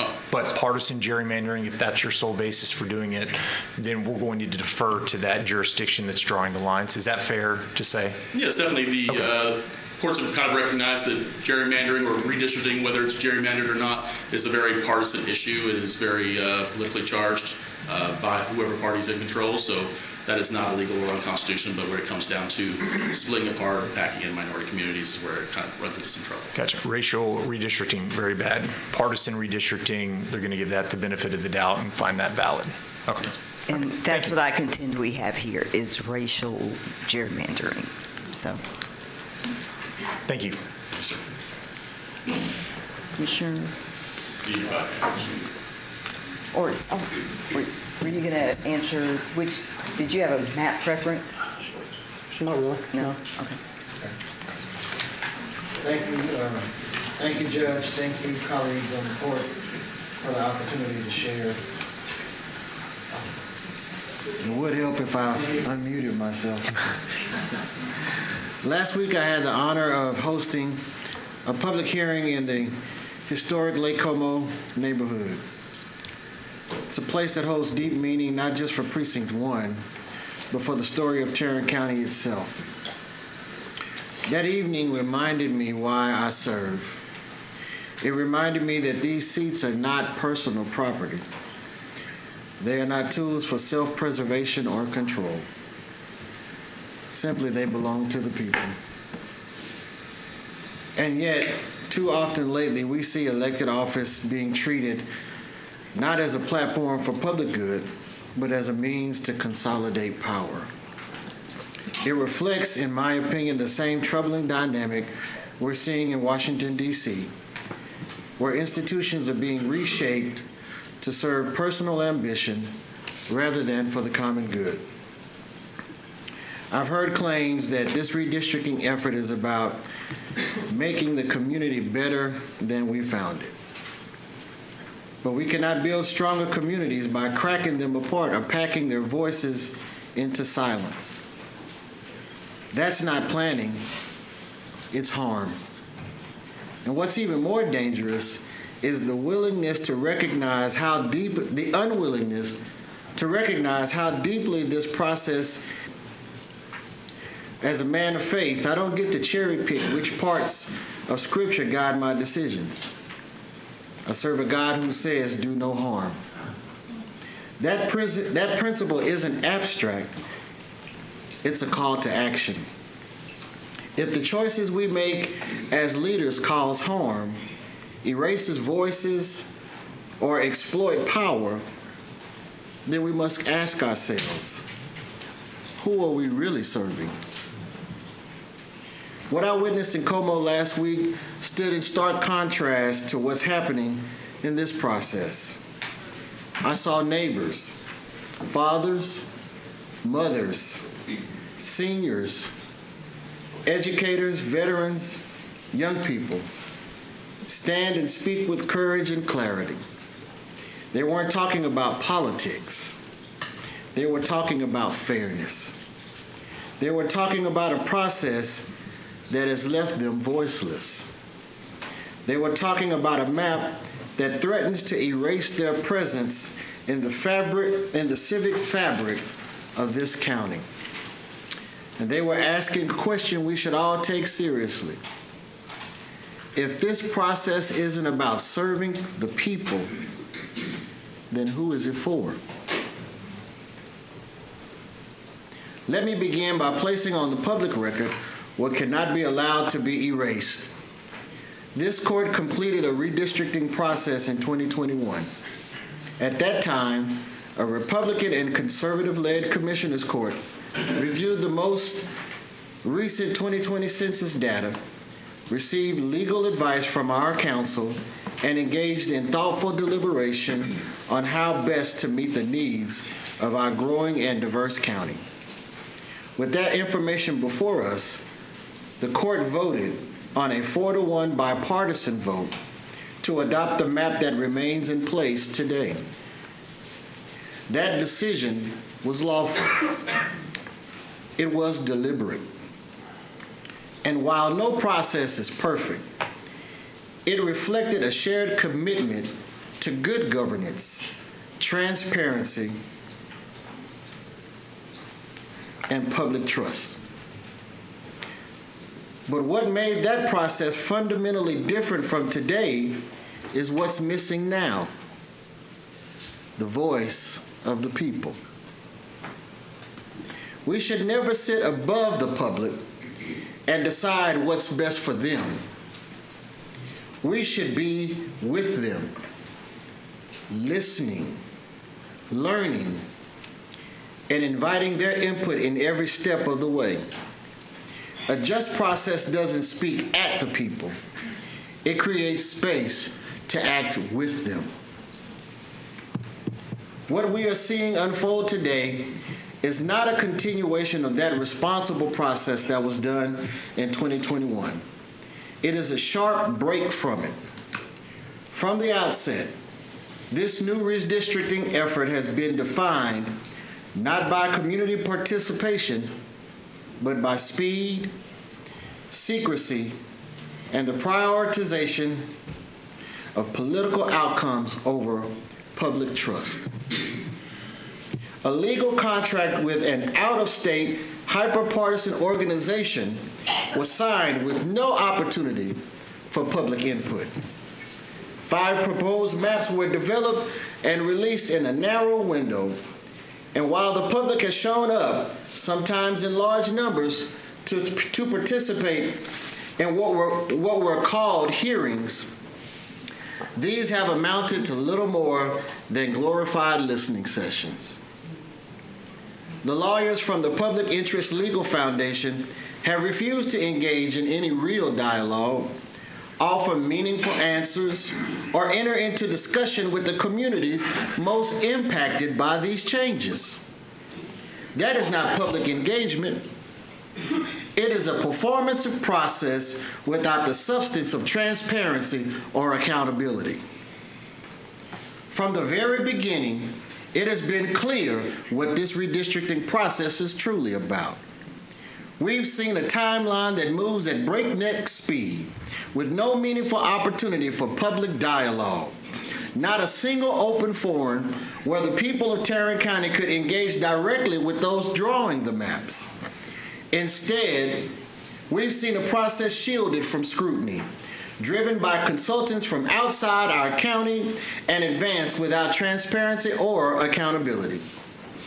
Even statements made publicly by members of this court have acknowledged political objective as guiding priorities. My friends, that is not how you build public trust. That is not how you honor the public. This process has also failed to protect communities with long histories of being pushed to the margins. Of the 5 maps presented, only 2 preserve the historic Como neighborhood within Precinct 1. Como is more than just a place. It is a reflection of Black resilience in the face of exclusion. It is a community that has overcome decades of systematic barriers, including the construction of a literal wall meant to keep its residents isolated. To propose maps that carve Como out of its home precinct, drawn by someone who does not even live in Tarrant County, does not know our history, and has not once appeared before this court to speak with the public, is more than a technical flaw. It is a moral failure. A process that erases lived experience, silences local voices, and ignores public engagement cannot and should not stand as the foundation of representation for the next decade. Representation should not be reduced to partisan arithmetic. It should be grounded in fairness, equity, and a genuine commitment to serve every community, not just those that are politically convenient. The people of Tarrant County deserve a redistricting process that reflects their voices, their needs, and their lived realities. That is not what this process has delivered. I raise these concerns today not simply as protests, but as a matter of record, for history, for accountability, and for the possibility that this court may one day decide to do what this moment demands, and that is to slow down, listen more deeply, and restart this process in a way that lives up to the values we claim to hold. That is the record I intend to stand by, and that is the truth that I will continue to speak. Thank you for the opportunity to share. All right, anybody have anything else? I want to touch on political behavior just briefly. I won't be too long. Politically, Tarrant County is competitive with top-of-the-ballot Democrats. recently winning in key races, including Beto O'Rourke in 2018, Joe Biden in 2020, and Colin Allred in 2024. And down-ballot Republicans have won county-wide races by narrow margins. Judge O'Hare was elected with less than 53% in 2022. The commissioner districts reflect this political behavior. Precincts 3 and 4 are controlled by Anglo voters and are safely Republican, no doubt. And Precinct 1 is controlled by minority voters and is safely Democratic. But in Precinct 2, minority citizens have the strongest political voice and have demonstrated the ability to elect the candidate of our choice. In the commissioner before me was elected in 2018, I think. Help me, Gabe. Devin Allen is a black female. The commissioner before Commissioner Allen was Commissioner Andy Wynn, a Republican Asian male. Precinct 2 elects the candidate that they want. So there's no need to change the current map. The district is competitive, giving Republicans a chance if they are willing to appeal to minority votes. And I defeated the Anglo-preferred candidate in Precinct 2 in 2022. And Judge O'Hare lost in Precinct 2 to a black opponent in 2022. Sheriff Wayburn lost in 2020 and again in 2024 to black opponents. D.A. Sorrells lost to a black opponent in 2022. So while losing in Precinct 2 and in Precinct 1, all of these Republicans prevailed county-wide on the strength of the vote they received in Anglo-controlled Precincts 3 and 4. That tells you the map, the current map, works. So the political behavior of the precincts mirrors the county remarkably well. So the real reason, if none of the stated reasons for changing the boundaries hold up to scrutiny, it leaves only one reason the maps are being redrawn. The changes are being made to specifically and deliberately undermine and weaken minority voting strength in our county. The minority population is growing far faster than the white population, and rather than trying to appeal to minority voters and win a sufficient number to get elected in Precinct 2, a deliberate attack is being made on minority voters in Precinct 2 and Precinct 1. Neighborhoods are being ripped from Precinct 2 and packed into 1, as well as the economic engines in Precinct 1 and 2. These maps take downtown Fort Worth away from Precinct 1, takes TCU away from Precinct 1, takes the stadiums, Globe Life, AT&T, the Medal of Honor Museum, takes those out of Precinct 2 and puts them in Precinct 3. It's a silencing of minority votes. And those are my comments. Okay, we'll now go to public comments. Do we have anyone left in any spillover rooms? I think the second floor has been cleared, and I think there's one person in 504. Okay. Is there not a seat in here for somebody? If you're in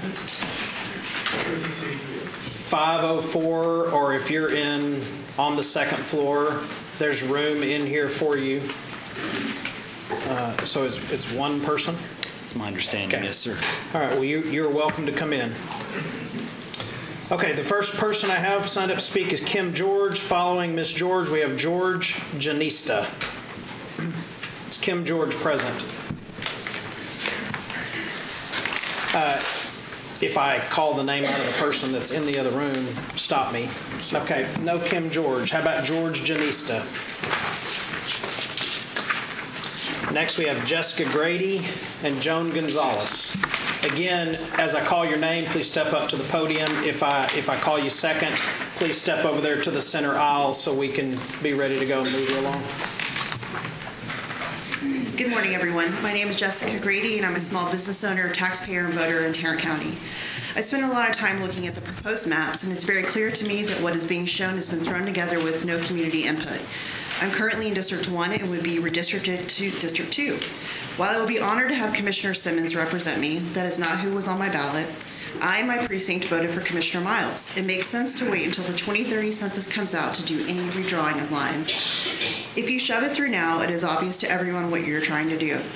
While the county does not offer data on race on your maps, I have seen the overlay. Do you want us to believe that you as commissioners are too ignorant of the county to know that you're packing as many people of color as possible into one district, or are you saying you think the citizens of this county are too dumb to notice? What you are doing is the very definition of racial gerrymandering. You might legally be able to get away with partisan gerrymandering, but not racial gerrymandering. Your maps also violate Section 2 of the Voting Rights Act. If you continue to push this through... Thank you. Thanks. Ms. Gonzalez is next. Following Ms. Gonzalez is Mindy Tackett.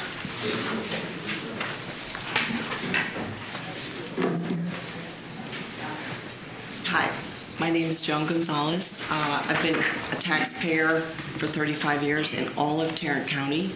I serve in the medical community to all of Tarrant County.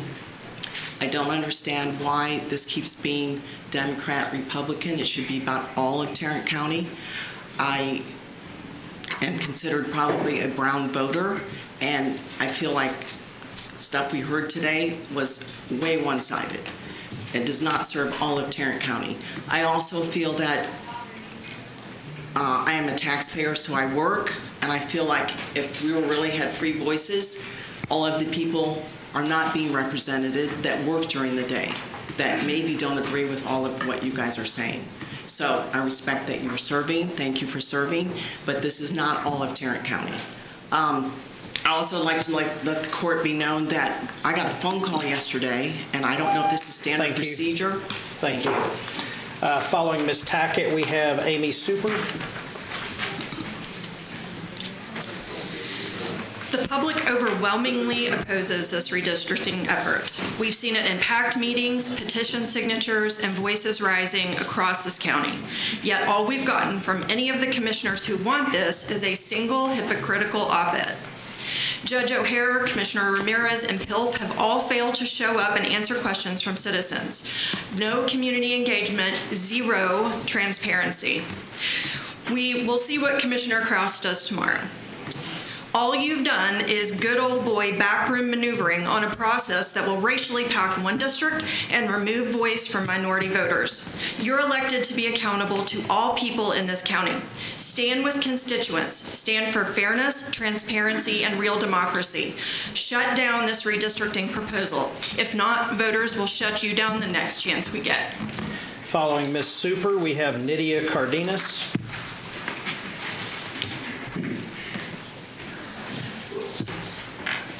Good morning. I'm a constituent of Commissioner Ramirez. I reviewed your op-ed this morning, and it would appear as if maybe you were inside of my head and stole all of my notes for speaking today, so I'm just going to repeat a few of them. You touched on the outcomes of Democrat-led partisan redistricting in Harris County and Dallas County, rising taxes, other crime-related issues, budgeting. I don't want to see Tarrant County turn into Dallas County or Harris County. Don't Dallas County my Harris, or Harris County my Dallas, or my Tarrant County, for Pete's sake. My favorite shared sentiment was something you closed with. In a perfect world, redistricting wouldn't be partisan, but in the real world, it is political and necessary. I'm asking you to vote in favor of redistricting. I prefer map number 1, but I'm supportive of at least one of the other maps. Again, please do not Dallas, my Tarrant County. Thank you. Following Ms. Cardenas, we have Lori Siegel. My name is Nydia Cardenas, and for context, I have a bachelor's degree in mechanical engineering and a master's in business. For both, I was heavily trained on the use of data and critical analysis in decision making. And this process has left me at a total loss. Pilf stood here and said these were your maps, that they drew them based on your suggestions. But when you're asked which map you want, you dodge the question. So then at least tell us what criteria you're going to use when it is time to vote. I was at the community meeting, and PILF refused to stand by their work and talk to the community. The person they sent stood outside the room. So how can we even count on them to include our feedback? So who is doing the critical analysis in this decision? This decision will shape our representation for years, and the map drawer and PILF, no one is being held accountable to the public. This is not public service. This is not what public service should look like. If the court believes redistricting is necessary and fair, then explain it, engage us, show your work. Otherwise, stop lying to us and dancing around the truth. This is a power grab. Following Ms. Siegel, we have Jolene Potenza.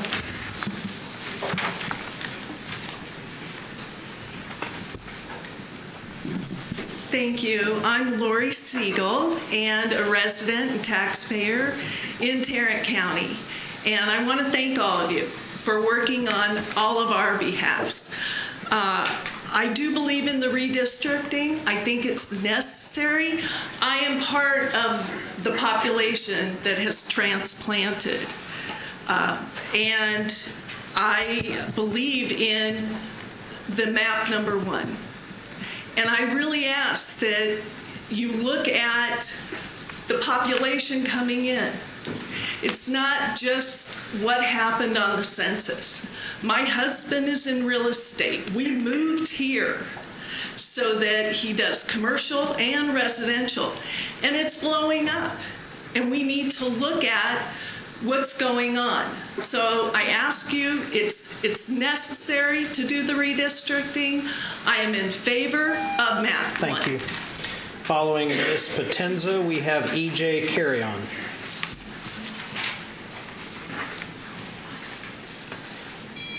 Good afternoon, Judge O'Hare and Commissioners. My name is Jolene Potenza. I'm a native Texan and longtime Tarrant County taxpayer. Today I come before you to support map option 1. I detest the thought that drawing a line on a map has anything to do with race.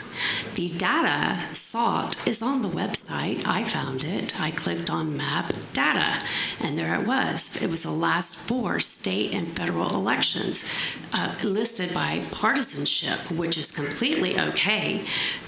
Trying to say that it should be done as on race, as you pointed out, is absurd. So let's stop with its discriminatory things. Let's look at the data. It's good governance. It's not racism. I stand with map option 1. And thank you for all the time that you've given us for community input. We've had 4 meetings so far, 4 public hearings. We have more to go.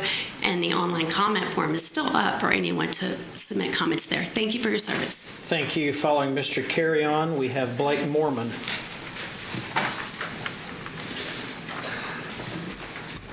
My name is E.J. Carrion, and the entire redistricting process has been racist. Imagine Commissioner Simmons or Miles behaving like Judge O'Hare.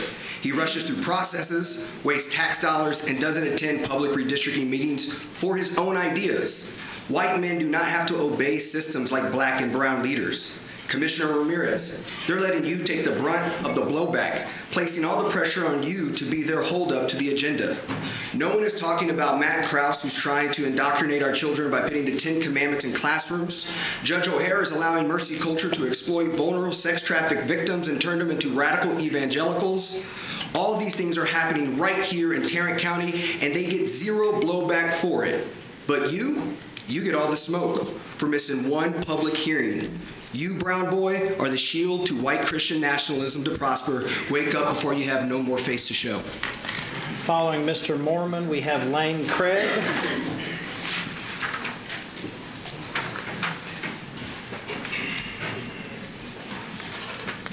My name is Blake Mormon, and I'm the first vice president of the Fort Worth Tarrant County NAACP branch. Our members are tax-paying constituents living in every precinct in Tarrant County.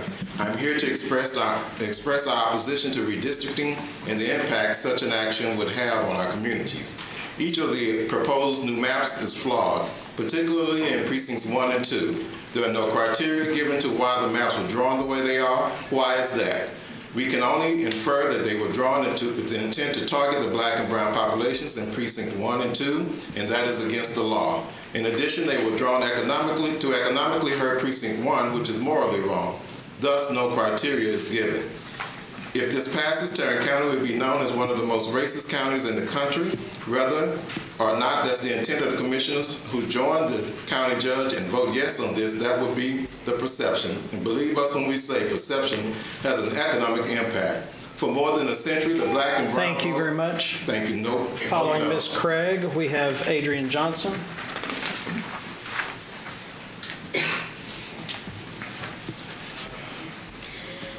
I'm a resident of Fort Worth, currently living in Precinct 4 and working in Precinct 1. As a voter, I oppose this redistricting effort for 3 reasons. First, it is unnecessary and a waste of resources, based on the fact that the county underwent a redistricting process in 2021, as has not shared publicly an updated data set. Second, it is illegal based on the violation of the Voting Rights Act. Racial gerrymandering is not only a moral failure, but will also result in costly litigation that will further waste taxpayer money. Finally, as a resident who will likely be moved from Precinct 4 to Precinct 1 if redistricting continues, I'm very concerned the proposed maps take significant economic entities and maintenance resources out of Precinct 1. Living, commuting to work, and having my children go to school in a precinct that seems designed to be under-resourced is unacceptable to me as a voter, parent, and taxpayer. Following is Adrian Johnson here. Okay, next we have Chelsea Davis. Is Chelsea Davis here? Next we have Sammy Kent Andy Abitz. Next we have the dude from Cheers.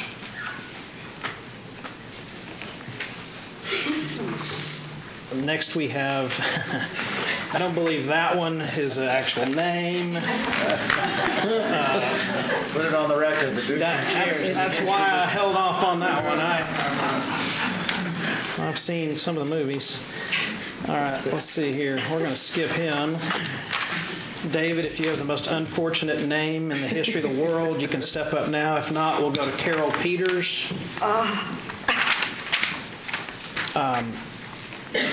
No, Carol Peters. How about Daniel Martinez Saldivar? Bishop Kirkland. Following Bishop Kirkland, we have Catherine Del Calvo.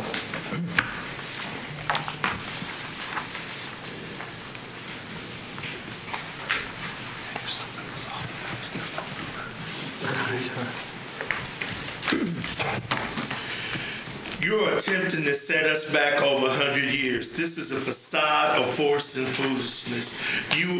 We will never give up Como in Precinct 1. This whole thing is an assault on Commissioner Simmons. You spent thousands of our taxpayer dollars just to unseat her.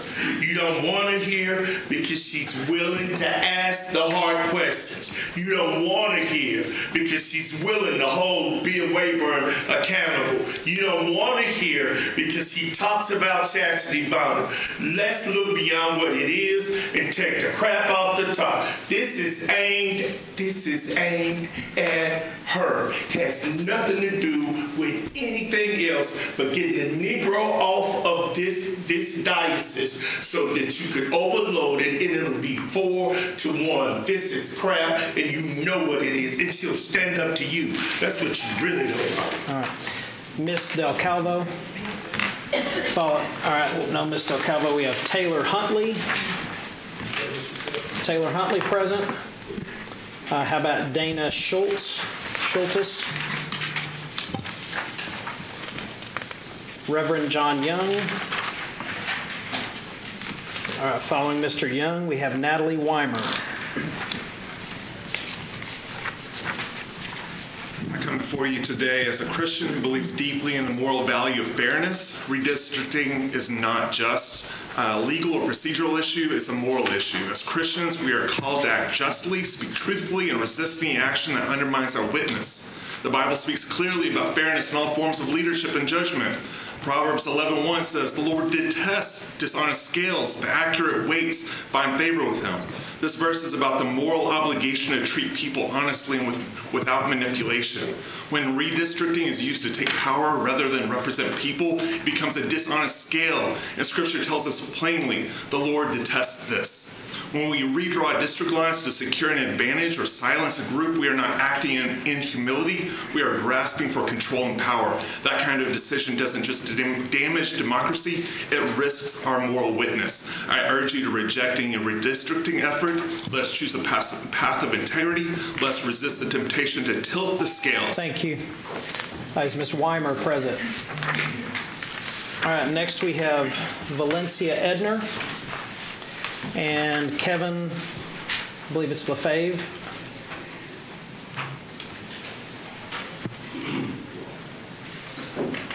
Is Mr. Lefebvre present? All right, next we would have Randy Hutchison. Commissioners, those of you who support this racist action, what you are doing is nothing short of a modern-day Jim Crow tactic. Hateful gerrymandering dressed up in the disguise of democracy. This is not democracy, it's racist.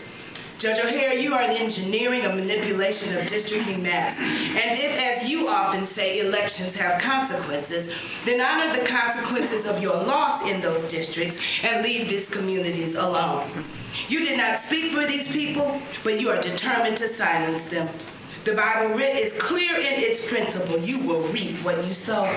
Sow injustice, reaping is coming. You claim to be a person of faith, so I implore you to act like it. Because clinging to perceived power is a pinky in the brain mindset. It isn't just diabolical, it's dangerous. I ask you this. What does it profit you to gain the world and lose your soul? Is Mr. Lefebvre here? All right, Randy Hutchison. All right, next we have Lynn Kishaba. Donna Collins.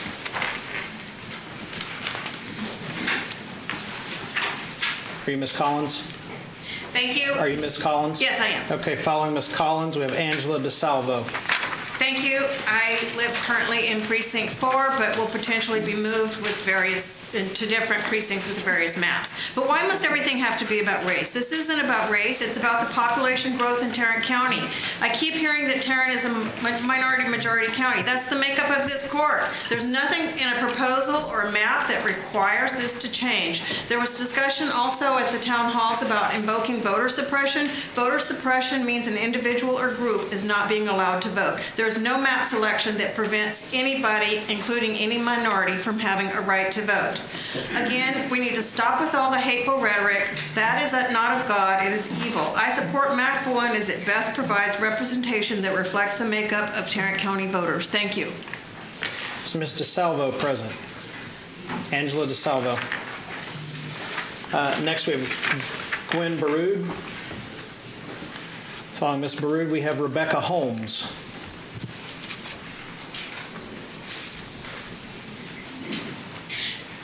Thank you. Good afternoon, Court. I'm Gwen Baroud, Executive Director with Texans Defending Democracy, a nonprofit organization committed to providing unbiased, nonpartisan information on policies that affect everyday Texans. We cut through the nonsense and misinformation to give the truth and to go against what happens in today's headlines. And sadly, this redistricting plot is no exception. It's like a child who flips a board game and suddenly declares new rules so they can't lose. The problem is this isn't a game. These are real people and their voting rights that you're trying to manipulate. This power grab lacks transparency, has no competitive bidding, and conveniently uses a firm with partisan ties. Changing the redistricting rules mid-cycle isn't just bad optics, it's a dangerous precedent. And I cannot leave without addressing your remarks, Commissioner Ramirez, in your op-ed.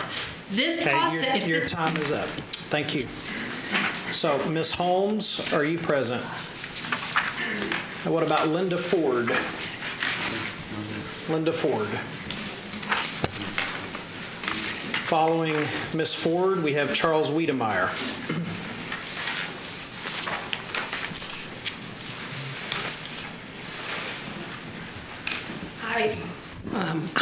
I'm speaking on the affirmative for the redistricting. I live in District 1, and I'm sorry, Mr. Miles, I've never even seen you. And I was at the polls, poll watching, poll greeting, and I I don't know you, so you don't, it's hard for me to have you represent me because I don't know you.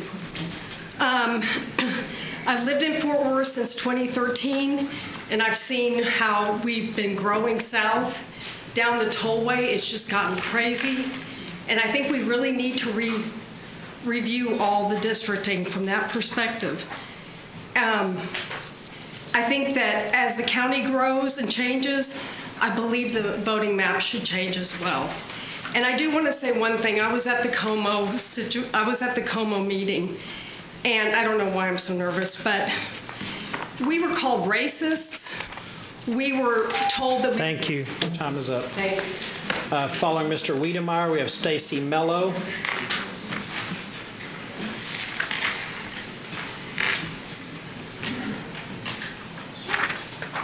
Judge O'Hara, fellow commissioners, good morning. I live in District 1. I support the redistricting, and I just hope that we can get on with it and have less. Commissioner Miles, I'm offended personally by your remarks about racism and about your voting record. I feel that you don't take my interest seriously. I think you have judged me to be a bad white guy, and that's going to be my reputation no matter what I do. And so that's just a little tip for you from me. Thank you. Is Miss Mello here? I'm here. Okay. Following Miss Mello, we have William Zedler. Okay, Manny, you have the audacity to write an opinion piece on how you're in support of redistricting, but you can't even attend your own town hall. So talk about being a keyboard warrior, okay? In the most recent opinion piece you said that conservative leadership has prioritized responsible spending. Let's talk about Tim O'Hare right here. He almost bankrupt Flower Mound, forcing them to dip into their reserves to lay off people just to push his racist agenda against Latinos that look like you. Is that responsible spending? Is this the conservative leadership that you are looking to protect? Right there. I know you and Maddie are trying so hard to be the best lapdogs for him that you can be, but I hope you realize how pathetic you look, because the same man you're trying so hard to please has called Latinos, people that look like you, less desirable people who don't value education. Right now, you have the choice to actually listen to your constituents and vote against these maps. And if you choose not to, then Tim, you can go ahead and buy them dog collars, okay? Step away. Thank you. Mr. Zedler. Following Mr. Zedler is Mark Christensen. Judge O'Hare and Commissioners, glad to be here with you today. You know, as I looked at this, one thing I found when you compared to other cities our size, you know what I found? That there was a standard, and that was this. If the opposing party did not win any county-wide seats, guess what? They either had one seat or they had 0 seats on the Commissioner's Court. And in Tarrant County, the Republicans have won the majority. They won all the countywide seats and the majority of the votes in the others. Here it is in a nutshell. People are leaving other states in droves. They're leaving blue states and coming to red states, primarily states like Texas. And one of the reasons is because they want secure borders. They've opposed sanctuary cities. They oppose men and women's sports, things like that. Let's not bait and switch. Let's give them what they're coming for here. And thank you very much. Y'all have a great day. Thank you. Is Mr. Christensen here? Following Mr. Christensen, we have John Raymond.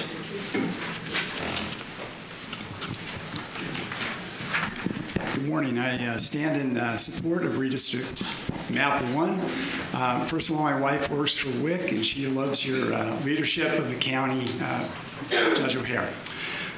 Election going Republican. We think that Map 1 redistricting represents this fairly. I've lived in cities such as Seattle and Memphis where there is an overwhelming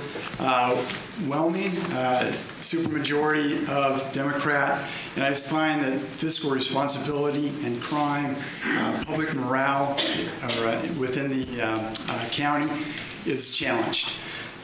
I hope that we leave room for good people to disagree and not please don't try and judge us down into racism or some type of other means. I have reasons for being a Republican. I support many Republicans in this office. Thank you.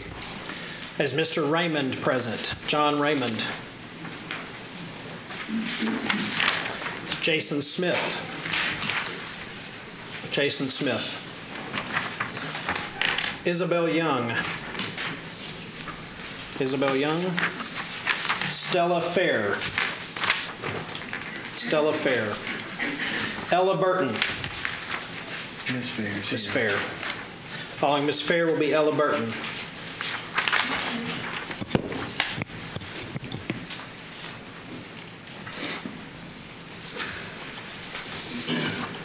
Well, I'm sorry, my computer picked a bad time to. Would you like me to skip over you and go to the next one while you do that? Thank you. All right, Miss Fair. I'm sorry, Miss Burton. Yeah, that was, you got a 1 second skip. Get back up there. On my way. My name is Ella Burton. 5812 Kilpatrick Avenue in Fort Worth, Texas. Historic Lake Como. See me. I represent the face and the voice of many, particularly those in Lake Como. This year I will turn some 75 years young. I've seen some horrific things take place over my years. And this, I've seen brick walls come down, but I've seen invisible walls go up. So I stand for speaking for the persons that I reside next to in our community, opposed to the redistricting. The voices say, as I represent the voices, that we hope you will stop this plan. It isn't needed, and it doesn't feel right. And instead, focus on what the people of Tarrant County really need. Take the time to dialogue with the people that this will impact. Thank you. I stand to Thank say you. that I am Please step aside. Miss Fair, are you good? Okay. Following Miss Fair, we have Estrus Tucker. I am Stella Fair, a longtime Tarrant County resident and voter who strongly opposes your proposed redistricting plan, which, despite your claims to the contrary, is nothing but racial gerrymandering. Over the past 20 years, I have experienced firsthand the negative effects of this discriminatory practice, which limited my choices to vote for people who place the concerns of their constituents above their own personal interests. Another problem with the proposed redistricting plan is it did not include the current map as an option. One of the members of this court stated in yesterday's edition of the Star Telegram that redistricting must be approached with clarity, transparency, and purpose. It is obvious from these maps that this process was not followed, and as a result, neither of them should be approved. Thank you. Following Mr. Tucker, we have Dorothy DeBose. Estrus Tucker, historic Lake Como community, lifelong taxpayer, veteran, small business owner. I oppose these new redistricting processes. I believe that the integrity of redistricting is highly questionable for the following reasons. Redistricting without transparency, without disclosing criteria, and without meaningful community engagement undermines public trust and democratic legitimacy. Redistricting without new census data, without clear justification, and in a rushed time frame is an obstruction to informed community engagement and feedback. It invites suspicion that there is no intent to use or incorporate the feedback meaningfully, and it subjects residents to unnecessary redistricting. As stewards of our tax dollars, please don't waste them on defending maps like this that reflect racial gerrymandering. The world is watching, young voters are watching. Following Ms. DeBose, we have Ann Zeta.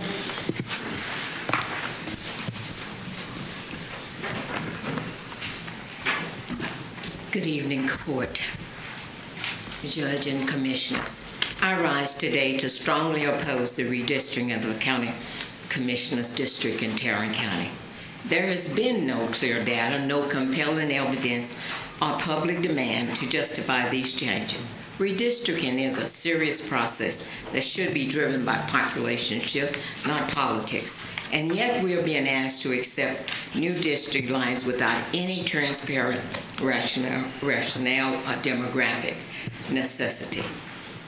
What's even more concerning is the timing. Why now? The next census is in just a few years. Then that's when redistricting is supposed to happen, after an accurate population count and not before. This process seemed rushed, unjustified, and disconnected from the principles of fair representation. Tarrant County residents deserve Thank better. you. Thank you. Is Mrs. Ada present? Following Mrs. Ada, we have Ken Shimamoto. Good morning. I'm Ann Zeta, former City Council representative of District 9, participant in a very thorough redistricting process, although not to the conclusion. I come to you today from the Fort Worth City Council meeting where all were given 3 minutes and no limits on clapping or affirming speakers. There was a majority of council that voted in favor of opposing this redistricting, and even some of those who opposed the way that this process has been rushed and indicated that given time, they would have come to an agreement on language opposing this flawed process. I encourage you to stop this flawed process. The firm that you have hired is not doing their job. This is the first time I've seen all of you in one room on this process, and I appreciate the opportunity to share with you that this is very concerning and that I hope that you will reconsider this process going forward in this mid-census time frame. Following Mr. Shimamoto, we have Melissa Gonzalez.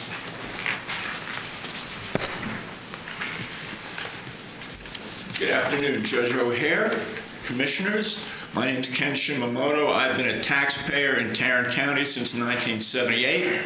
I'm an Air Force veteran and the son of an American soldier who served in the war against fascism while his own father was incarcerated by our government as an enemy alien. So I know a little bit about what happens when folks are deprived of voice and agency. Regardless of the rationale that I was finally able to read in Mr. Ramirez's op-ed and to hear from Mr. Krause's comments in this room today, I was born at night, but I was not born last night. If it walks, talks, and quacks like a racial gerrymander, it's a racial gerrymander. Ultimately, the courts will decide. Thank you. Thank you. Is Ms. Gonzalez present? Melissa Gonzalez. All right, how about Luli Seri? Is Ms. Seri present? Catherine Godby. Is Ms. Godby present? Following Ms. Godby, we have David Chapman.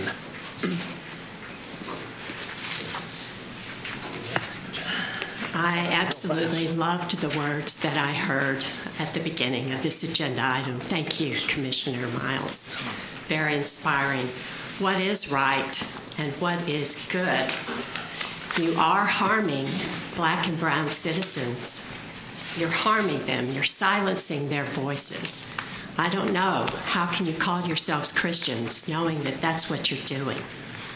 This is a process with racism at its heart, and to not see that is simply willful blindness. I urge you to reconsider. Is Mr. Chapman present? David Chapman. Did he just raise his hand? Are you Mr. Chapman in the back? No, I guess not. Okay. Jane Collins. Following Ms. Collins, we have Charles Bills.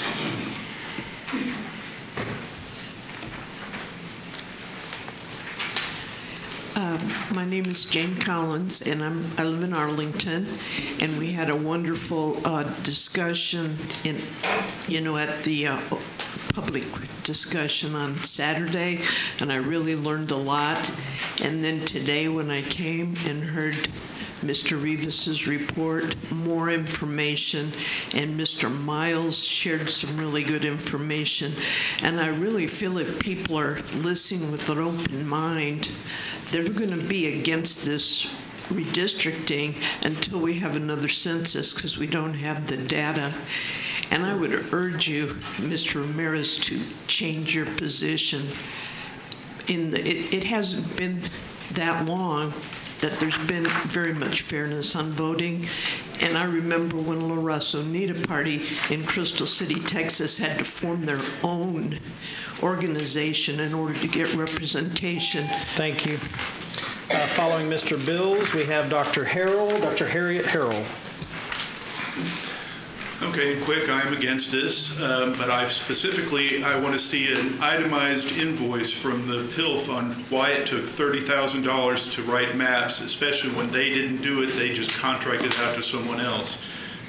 Maybe they took $10,000 and then he spent 2 hours charging $10,000 an hour.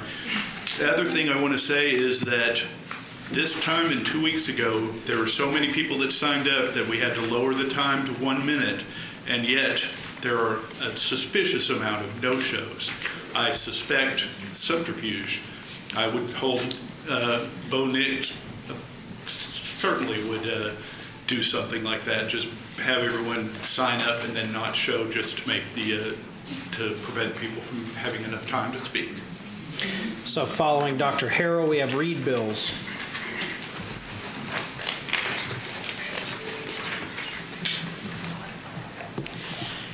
Judge O'Hare and Commissioners Ramirez and Kraus, drop this redistricting effort. PILF has insulted you and all of us with blatant racist maps. The only justification we've heard, Judge O'Hare, was that if you aren't called racist, you aren't doing anything. Well, these maps are racist. Currently, the black and brown voting populations vote and have impact in 3 precincts. These maps concentrate them into 1 precinct, thus robbing minority voters of the opportunity to vote and impact a larger percentage of the county. PILF just drew their lines around the majority black voting population. I'm disappointed, ashamed, outraged that you who talk about balance and about being Christian support these hateful, Your time is up. deliberately discriminatory Following maps. Ms. Bills, we have Mary Lynn Sloan. Is Ms. Bills present? All right.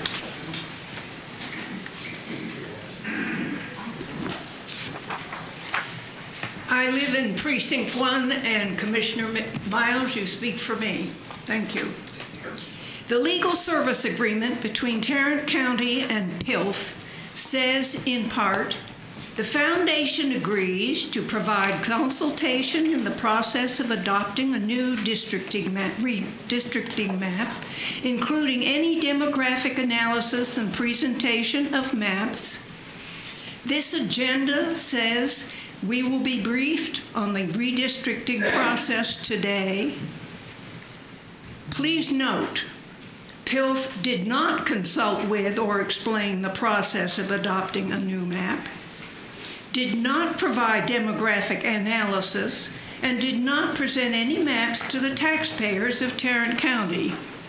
PILF failed to meet its obligations, and I want my $30,000 back. Thank you. Following Ms. Sloan, we have Byron Griffith.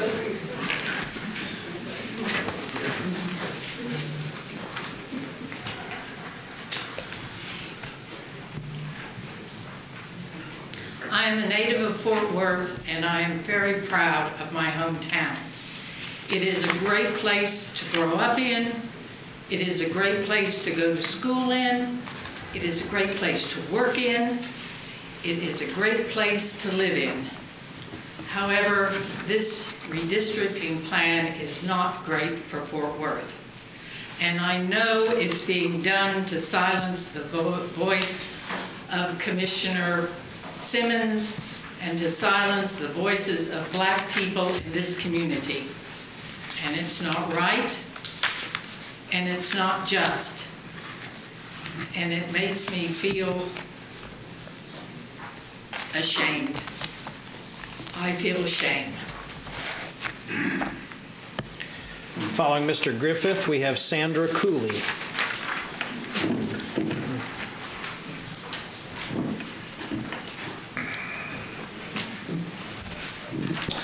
Good morning, Commissioners. Thank you for the opportunity to speak. Coming as a member of the Broadway Baptist Church Justice Committee, as people of faith, we must oppose any redistricting effort that engages in the packing and cracking of minority voting districts to dilute and silence their voices. And unfortunately, that's what these maps do. And so as people of faith, we must raise our voices for the voices that are at risk of being silenced from these maps. This process has been unnecessary. It has not been transparent. And the law firm is not a neutral law firm. They are highly biased against voter access, and the record shows that. So we urge you to please reconsider and to stop this process, which undoubtedly is illegal and gerrymanders racially. Following Ms. Cooley, we have Ryan Martin.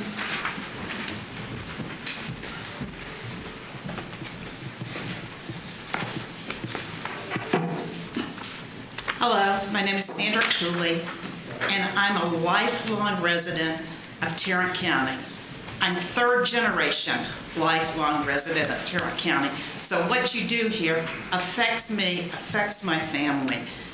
And I'm proud to be from a very diverse county.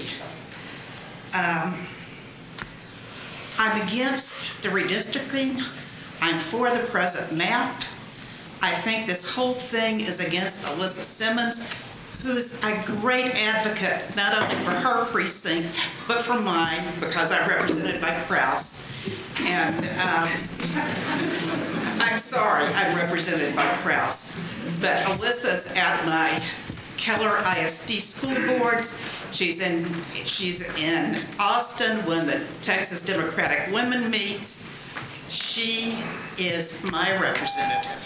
Thank you. Thank you. Following is Mr. Martin present. Ryan Martin. Tim Maloney. Following Mr. Maloney, we have James Finkenkeller.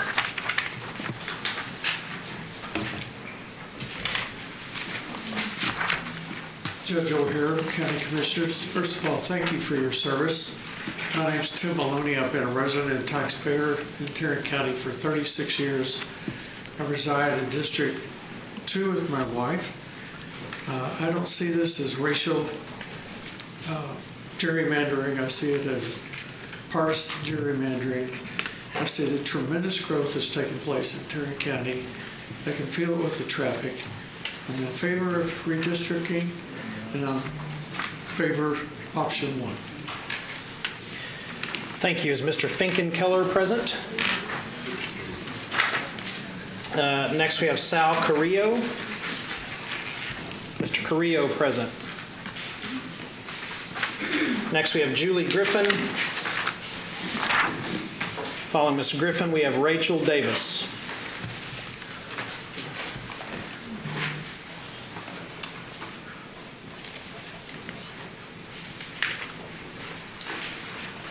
Good day. This is an irony and a shame. Those pushing the proposed maps claim that race does not exist, that diversity does not exist. Yet no other consideration explains the salamander shapes in precincts 1 and 2, the cracking and packing of black and brown communities, the shredding of communities of interest such as cities, schools, neighborhoods, the utter absence of any logical reason to redistrict mid-decade, the empty claim of growth requiring redistricting when the same data from 2020 must be used, the false claim that no process for redistricting has occurred since 2010, the sham of a process that provides no backup data to these maps or Q&A interaction with the community, and the contracting of well-known minority-bashing hired gun PILF prove that this is racial gerrymandering of unprecedented scope and intent, an 11 o'clock effort to undermine the organically growing voting strength of historical black and brown communities and deprive them of their candidate of choice of whatever color. It is unlawful, unconstitutional, and wrong. Cancel the PILF contract. Keep the current map. Is Ms. Davis present? Rachel Davis. Merle Glasscock. Following Ms. Glasscock, we have Laura Lehman.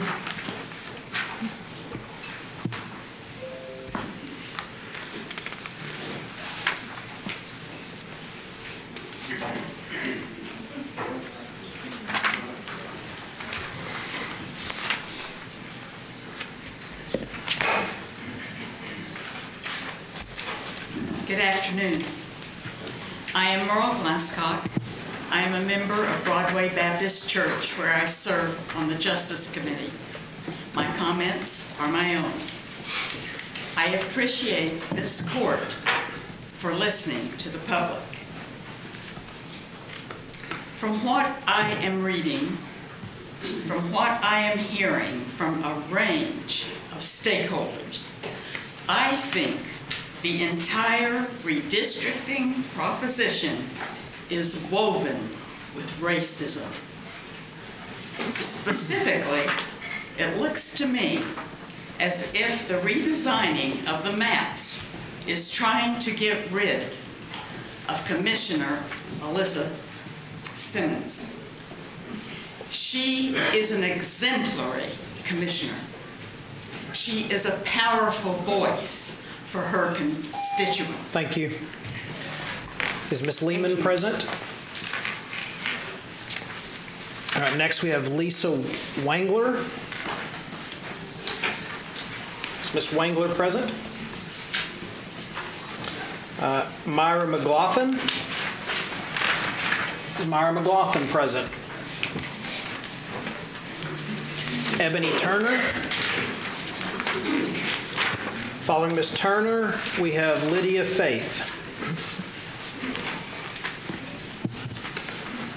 Ebony Turner, proud resident of Precinct 2. This rushed racial gerrymandering attempt violates the 14th Amendment to the U.S. Constitution and Section 2 of the Voting Rights Act of 1965. For any person of color to sit here and say this is anything other than racial gerrymandering, well, I say there was a reason Harriet couldn't free all the slaves. You will catch that when you get home, as my pastor often says. For this pilfering law firm who has taken our taxpayer dollars but refusing to answer questions of all of the people with whom you are contracted, I invite you to go back and refresh yourselves on the Texas disciplinary rules of professional conduct, especially the parts where you're required to maintain communication with clients and respect for public officials. I oppose this redistricting effort as an illegal attempt at racial gerrymandering, but let me remind you, what goes around comes around. Ms. Faith present. Ms. Faith. Following Ms. Faith, we have Bradley Freeman. Hi, my name is Lydia, and I'm part of Matt Krause's district, unfortunately. I am against the redistricting that is being proposed by the Republican commissioners. Why are these maps being drawn by an illegitimate law firm, the National Republican Redistricting Trust? Let's be clear, this is gerrymandering and this is racist. Manny said in his article on Star Telegram, not when he skipped out on the public meeting, at no point have racial, gender, or religious demographic data played any role in this process. Then what data did play in this process? Why has this not been released to the public? Tim, Matt, and Manny, you're not here to serve the community when you're actively silencing most of it. You've never been here to serve the community, and we all know it's because Tarrant County is changing and is fed up with the Christian and white extremism here. You cannot talk about leadership while you consistently fail to be a leader in every aspect. Your legacies will not be one of the people, but rather disgrace, lack of transparency, and dishonesty. You will be remembered for these fake Christian values and the hateful policies you enacted. Is Mr. Freeman present?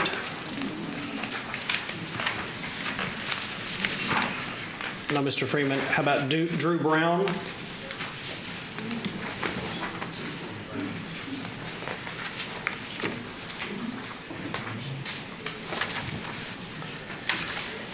Then we have Warren Horgan. Well, I was prepared to say this morning, but good afternoon. My name is Drew Brown. I'm a resident of Fort Worth. I'm speaking in opposition to the proposed redistricting plan. The proposed plan would remove me from the district I'm in that I have been in for decades. This plan is unnecessary, expensive, and unlawful. The current district lines were created, 3.5 years ago? They're legal, they're sound, they reflect a broad community. The full cost of this process, including consulting, administrative expenses, has not been disclosed. On top of that, the entire redistricting proposal is tied to an out-of-state legal firm best known for suing states to remove voters, leave the districts as they are, and respect the will and the voting rights of the people. Thank you. Thank you. Is Mr. Horgan present? Warren Horgan. Next we have Kayla Carmona. Is Ms. Carmona present? Karen Horgan. Jeff Blanchard. Mr. Blanchard present. Gina Woodley. Ms. Woodley present. Following Ms. Woodley is Angela Rainey. Good afternoon. I live in District 2 and approve a yes vote on Map 1. Over the past 2 county elections, a Democrat was put into office in my district in lieu of someone who represented conservative values and who was our commissioner prior to these past 2 elections. This proves that demographics have dramatically changed in the past 5 to 10 years, and we have all witnessed a mass migration to Texas. If these boundaries are not changed to reflect a more even partisanship, a conservative candidate will never have a chance to win. So what do conservatives do then? Do we move into a district that is more evenly balanced? Continue the division? No, that's not the answer. The solution is to provide districts more evenly represented. I trust you 3 gentlemen because I have seen you demonstrate integrity and wisdom. I don't trust you, Alyssa, based on personal experience and the party you belong to, who nearly destroyed our country over the past 4 years. I will forever fight for conservative values that this country was founded on. Thank you. Is Angela Rainey present? Next person that laughs out loud or mocks a speaker will be removed. They're quiet when you talk, be quiet when they talk. Angela Rainey. Sally McCracken. Janet Mattern. Following Ms. Mattern, we have Tim Johnson.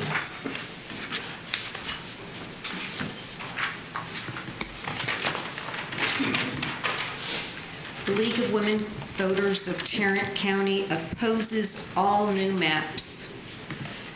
There was no ask for public input to draw the maps, no transparency when you draw maps behind closed doors, no demographic ethnic data provided.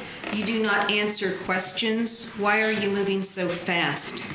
The mainly brown-black residents in Precinct 2 being moved to Precinct 1 could not vote for a commissioner in 2024, and they can't vote for one in 2026. The next opportunity they will have is not until 2028. Right.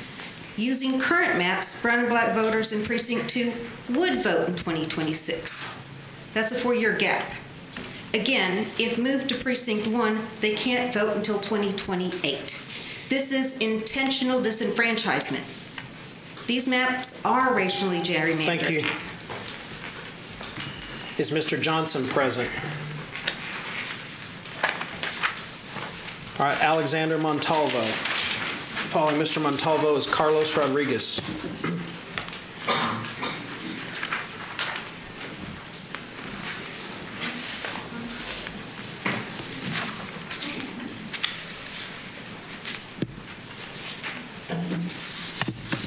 So something your op-ed didn't explain, Manny, was why are you supporting a redistricting process that has 5 maps that in each of those options reduces Latino community members in your precinct?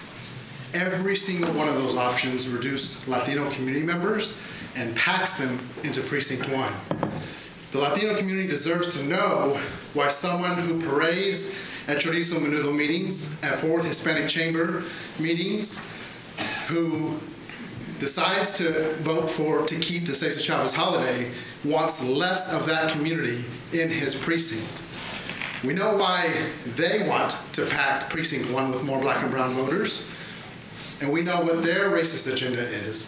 But this shows that you are openly supporting racist gerrymandering against your own community, which will be your own demise because they're going to get rid of you after this.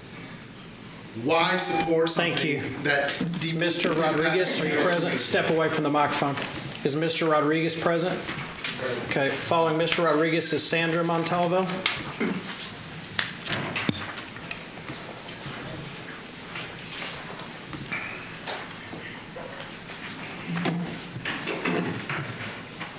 ¿Se acuerdan en la década de los 2000 cuando el pueblo de Farmers Branch era una advertencia para nuestra gente? La ciudad de Farmers Branch inició leyes anti-inmigrantes, lo que hoy se ha normalizado. El alcalde de Farmers Branch en ese entonces fue Tim O'Hare, ese hombre de ahí. No nomás fue una pesadilla para los inmigrantes, pero también al resto de los residentes de ahí. Tim O'Hare les costó al pueblo más de $6 millones por tener leyes discriminatorias y al día de hoy seguimos en el mismo camino. Si pasan los nuevos mapas, el condado será demandado y es dinero de tu bolsillo, no del bolsillo de Timmy. Acuérdense que nomás porque tienen un apellido latino no quiere decir que son para nosotros. Si le das más poder al poder, más duro te van a venir a coger. Following, is Miss Montalvo present? Kathleen Turner is next. Is Miss Turner present? Geraldine Jackie Cox. Is Miss Cox present? Next is Lindsay Morris. Is Miss Morris present? Doreen Geiger.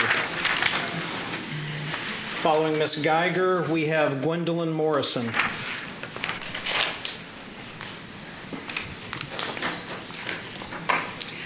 Fundraising has already started to pay for the lawsuit that will be filed against this Commissioner's Court if it votes to redistrict halfway between census counts.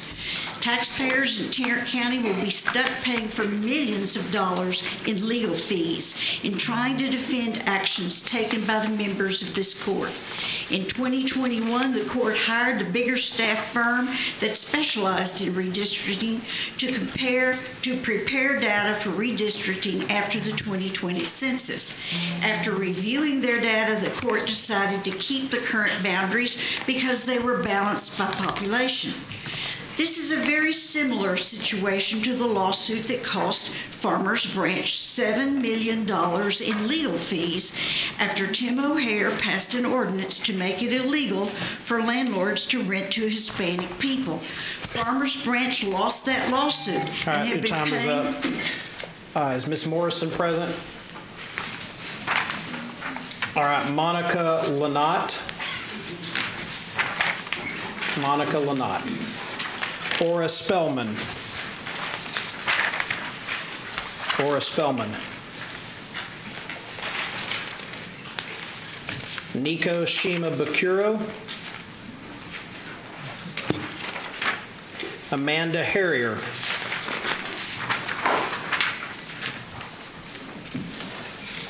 America Mendez.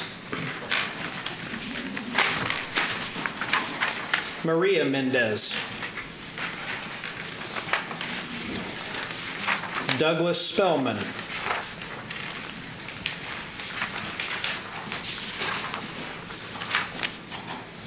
Lachelle Goodrich. Jaime Flores. Sally Hall. Suzanne Mabe.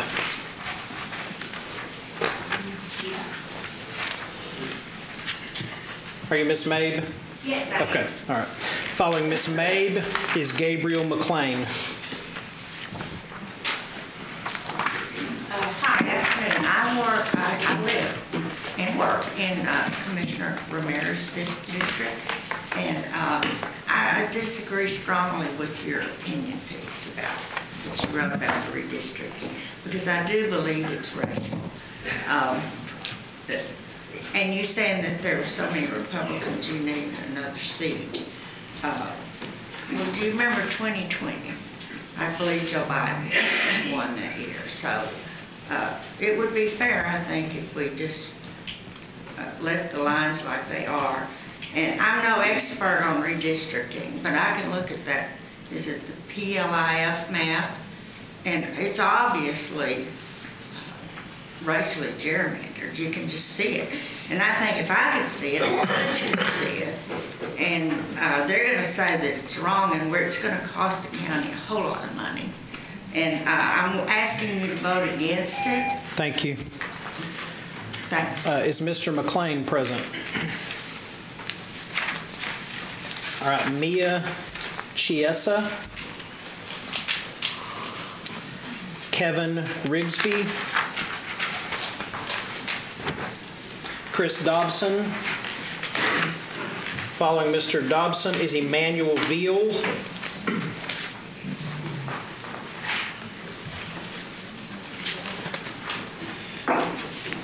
As a member of the European American community, I need to point out that the white identity is a racist reaction to the black community that developed after slavery. Anyone who calls themselves a white person is inherently racist. They have forked tongues, they have hardened hearts, they have antebellum mindsets, we have colonial maps coming out. We, as European Americans, need to cut this off at the knees. This seven-hill dominionist church weaponry that is being displayed in our city, in our county, is ridiculous. I see no love of Christ or your neighbor. I do see an awful lot of silence, weaponized incompetence. Thank you. Thank you. Emmanuel Veal. Emmanuel Veal present. Carla Palomares.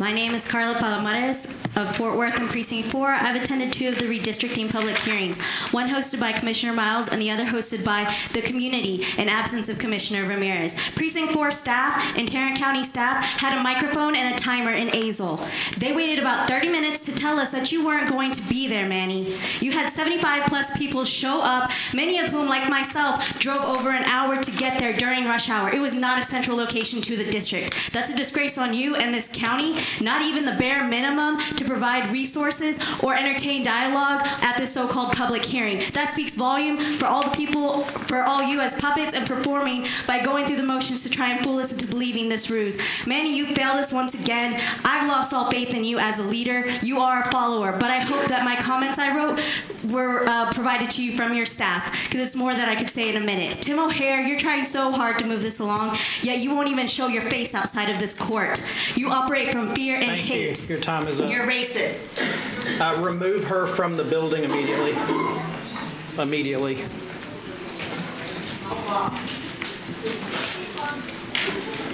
All right, that's all we have signed up to speak on that particular item. There's more, excuse me, there are more public comments coming in the public.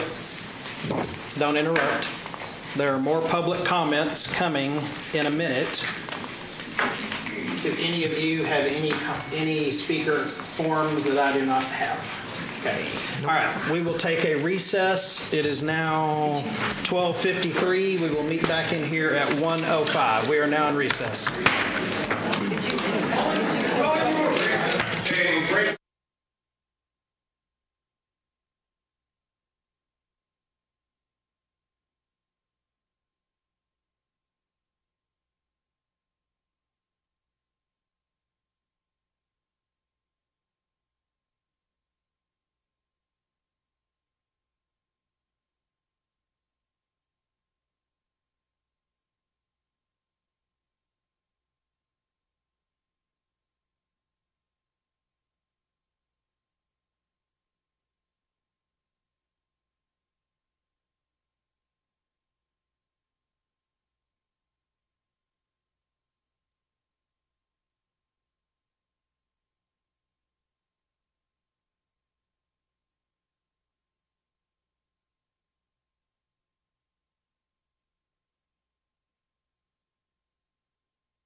live?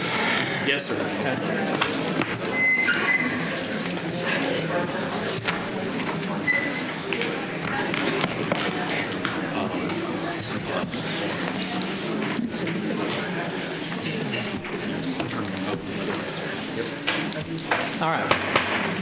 All right, we are back on the record. It's public comments time. I think there are 17 signed up to speak, so it's the full 3 minutes. And I think we normally do it this way. If you signed up to speak to a closed agenda item, we put you in the front. So there's one person that did that, and it's Julie Griffin.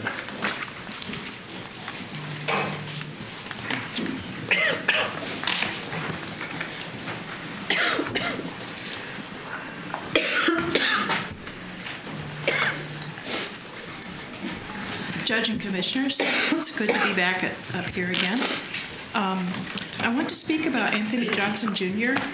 As you know, he died in the Tarrant County Jail at the hands of detention officers, about 10 of them, in April 2024, a little more than 1 year ago. It was a homicide. That homicide was caused and compounded by gross negligence and chaos and deliberate mismanagement marked by zero training and lack of procedures and a total absence of medical and mental health assistance.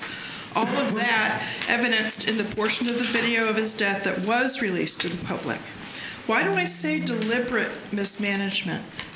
Because this crisis of mismanagement at the jail has been going on since 2017 and since at least 2021, 4 years before Mr. Johnson's death, and there's been consistent, continuous, and ever louder community outcry about it in this courtroom, in media editorials, and street protests and election campaigns.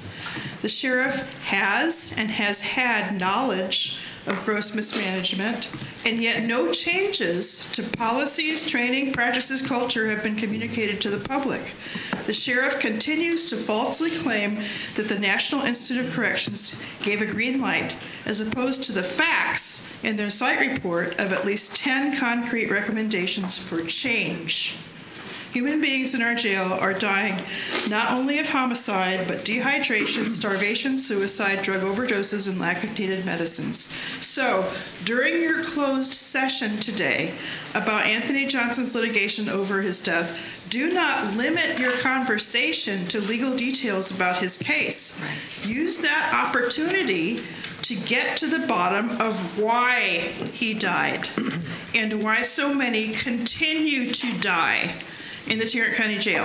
Isn't the definition of insanity, and might I add stupidity, to keep doing the same thing over and over and expect different results? Yes. Should the county really be spending all this time and money litigating lawsuits instead of correcting the problem?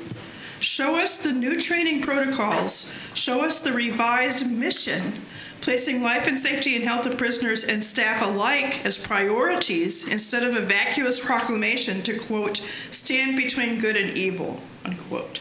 Let me ask, is it good or is it evil to countenance continued preventable deaths of persons who are innocent awaiting trial?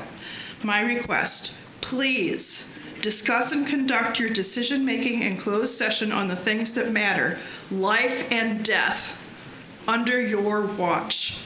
Thank you. Thank you. Andrew Dockin. Is Andrew Dockin present? All right. Looks like Jonathan Gaudian.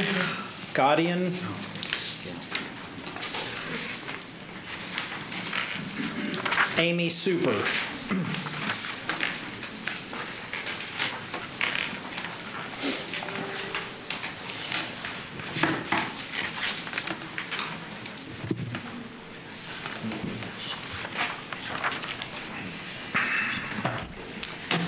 Oh, the irony today. So earlier, a speaker, I think, I lost count, I believe over 60, when we got to the 60th name of the person who signed up to speak and didn't probably ever intend to show up to speak. And I know this because an individual who has since left the room after speaking made a little Facebook video clip in which he encouraged people to sign up and speak, whether they intended to show up or not. And his idea was, then you'll get to hear Judge O'Hare say your name out loud and use up yet more of our valuable time. I say irony because he stole my time and he stole his own time. Would we have gotten 2 minutes if we hadn't had over 100 people, 60 of whom didn't even bother to show up today at his endorsement and idea? Possibly so, maybe even 3 minutes like at the city council. But if we're going to continue to advocate for people to behave in this manner, we're going to get what we get, less time. I confronted him in the back of the room and congratulated him on the success of his little Facebook social media project. And he thought it was hysterical, said he's going to go on and take every single one of those names and blow them up so they can all hear Judge O'Hare say his name. But not one of them got to speak in front of you today, and they robbed us of our right to do that. That's it. Next, we have Janice Tyler.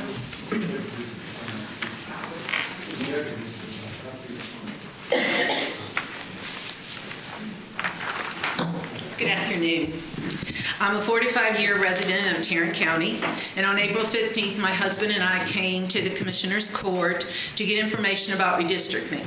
When we left, we agreed that after it hasn't been done for 15 years and there's a 23% change in population, that Tarrant County should be redistricted, and we supported Map 1 because it best represents us and our beliefs. We attended our Precinct 2 town hall on Saturday and discovered that we have a very biased commissioner. The packed room listened to her panel of speakers for 96 minutes who insulted and name-called all of those of us who were in favor of redistricting. She claimed neighborhoods all think and vote the same way. Arlington is the most diverse city in Texas, and that means that it's really not possible to generalize any neighborhood by color, by religion, by age, or by politics, or where you can afford to live, or where you go to school, where you go to church, where you work. Some of the facts. Congressman Mark Vasey on the panel called us all communists if we were for redistricting. State Representative Chris Turner said that we were suppressing voter rights and supporting racism, none of which is true. Redistricting experts were there who told us old history about everything bad that's come from redistricting. Speakers against redistricting exceeded their 3-minute time limit several times. One lady talked for 5 minutes. Speakers for redistricting were rebutted by members of the panel, called out by what they said, one of them being Commissioner Andy Wynn. He was questioned by our state representative, Chris Turner. These people were all ready to fight. The word fight, fight, fight, fight, fight. Racism, racism, racism. Sickening when you're a good person that believes in God and fairness. Also, myself being an at-risk teacher at a charter school in Dallas, if I was a racist, I wouldn't be in education for 50 years helping kids learn in districts that need help. When I mentioned Judge O'Hare and Sheriff Wayburn, because at the April 10th meeting, a lot of the people gave them trouble. They called out things, and someone even stood up and called Sheriff Wayburn a murderer. Alyssa Simmons did nothing at that town hall to bring her precinct together. I went with an open mind and came back out with a closed one because of the way I was treated. There was nothing engaging. I felt attacked. Some people left, weren't interested in speaking because it would fall on deaf ears. So I am definitely in favor of looking at the map a different way to feel represented. Thank you all, and thank you all for your service. Thank you. Bishop Kirkland. Thank you.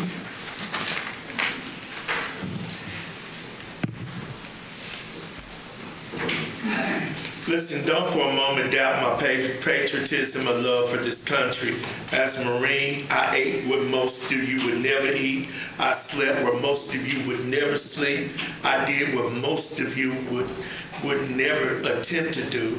I trained more vigorously in a week than some of you in your little entitled lives have, period. I was willing to do what most of you do not possess the courage to do or even consider it. When my number was called, like a good Marine, I grabbed everything I could put in my sea bag and was willing to lay my life down for this country, my country.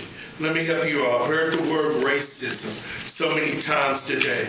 Negroes, black people cannot be racist. In order to be a racist, you must have a system in place in order to hold people down. Negroes don't have such a system. Pope Leo XIV said it better. You cannot follow both Christ and the cruelty of kings. A leader who mocks the weak, exalts himself, and preys on the innocent is not sent by God. He is sent to test you, and many of you are failing. Thank you, Pope. Mr. Ramirez, this redistricting thing will be your legacy. This will determine what your little girls will hear about for you from years to come. And I'm serious. More than them being Democrats, our visions look to them because they are Negroes. More than being a Republican, your people are looking to you as a Latino. And they're believing in you to do what's right, not only for Republicans, but for Latinos. If they get away with this with us, you next. You next because you represent the new majority in Texas. Therefore, these lines and all these redistricting things and this whole process is going to get flipped and turned in order to alienate your people. You are next. I am depending on you. You come from a line of great leaders, sir. I am depending on you to do what's right. We cannot listen to 90% of a room get up and say, we don't like this, and you guys go ahead and march for them. The last thing I want to say, I don't care how many awards that jail gets. I don't care who talks about him in Washington, D.C. That jail is an abortion. It is a mess. So we're not interested in you going to Washington hearing about how great it is. Bob Willoughby. Thank you. It's Mr. Willoughby here.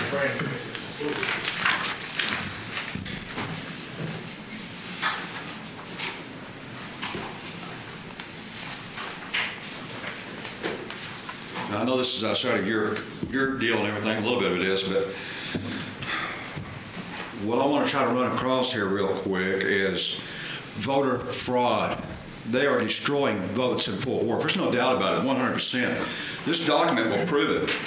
What I need from y'all, because there is no help for the citizen when it comes to getting legal advice against the city or the government. We don't have it. Not in something like this. I can't get an election lawyer or anything like that. So I'm going to file a case against the city, against Fort Worth. I'm probably going to lose because I don't have legal language to do it with. But you people know someone that has a legal language that can help. I'll give you a quick rundown of my votes that I got. 2019, I got 247 votes running District 5. There was 4,486 people voting total. That's terrible. That's critical. 2021, I got 646 votes. 5,752 people voting. That's still terrible with almost 100,000 people. That's critical right there in itself. 23-3, it gets crazy with your new administrator from Wyoming and the woman in the county over there at the tally room. Kat, she has problems. She came out and said she has mental problems. 2023, I got 651 votes. The total votes dropped down to 3,600. Almost 50% total votes dropped down, 3,600 votes. It was already critical. That's dead. 2025, I got 67 votes. Now, in 23, I spent $5,000. 23, I spent around $11,000. 25, I spent $8,000. So what? But I got 67 votes. I don't buy it. What they're telling me, you can run, Mr. Willoughby, but we're going to destroy your votes. There's only one way to clarify this. And I sent a letter to you how to do it with a paper county and all that. Look, one or two things. Either voting is dropping terribly, God, I hope that's not it, or it's 100% voter fraud, and it leads that way, 100% voter fraud. I hope to God it is, because we know what to do about voter fraud. I don't know what to do about the votes dropping 50%, so I wouldn't have a clue.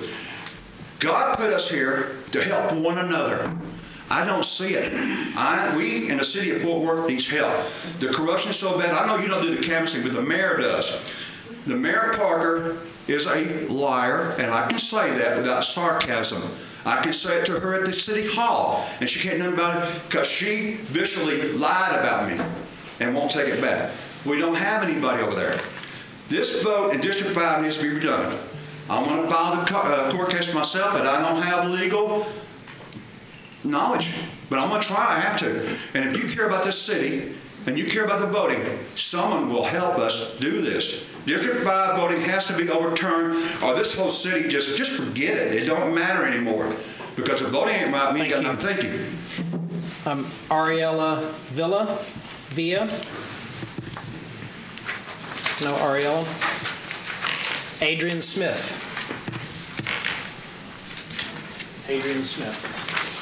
Luli Seri. Terry Roach.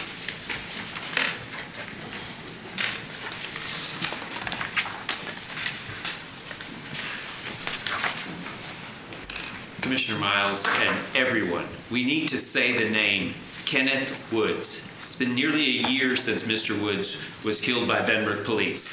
I spoke with the family attorney this week. They still have not seen body camera footage. I filed a request for the police reports. I'm being stonewalled. It's an appeal to the Attorney General. Previously, I filed, this is with, again, Benbrook City, Benbrook Police. I filed public information requests and been told I couldn't get body camera from my own detainment by police because Benbrook didn't have the technological capability to redact video. It's hard to say that with a straight face. It'd be funny if it were true. It is sad. So again, the name Kenneth Woods. Please, can we bring this to the public's attention? Can we get some answers? On May 1st, Tarrant County Criminal Assistant DA Bill Vassar went to Austin. He testified before the Texas Subcommittee on Jurisprudence for Senate Bill 3565. It's now in committee, I believe, because Tarrant County wants to make it a felony to stand too close while filming police, a felony to charge those who demand transparency and speak up for justice. And just as he did in my trial, Mr. Vassar lied repeatedly. First of all, the state should never, ever lose. As they did in my trial, I was found not guilty. They should never lose an interference case. The evidence should be, the behavior should be so over the top. We have tolerance for people who are observing, who are profane, who want to observe police. They lost my case because of what they saw, the jury saw on the body camera video. They lost my case, the state, the Tarrant County DA, because they saw that I was assaulted. So I was taken to court on this interference charge. Tarrant County DA now wants more leverage because they can terrorize people who are facing a felony charge for protesting.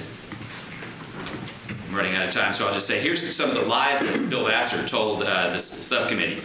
He said, I think Florida is looking at a law right now between 10 and 15 yards. That's not true. He did his research. Everyone who takes a moment can see Florida. The law is in effect, took effect in January 1st, and it's 25 feet when asked. He said these people who are getting arrested, they're warned they will be arrested. I was not warned. 3 weeks later, after protesting, they arrested me. He said, I'm just so amazed that no one's been hurt. Did you see Caroline Rodriguez? She was hurt. Watch the video from mine, which I just received. I'm assaulted. But that's the playbook. Anyone who speaks up here, silence them, demonize them. Do not engage in conversation. Thank you. Charles Bills.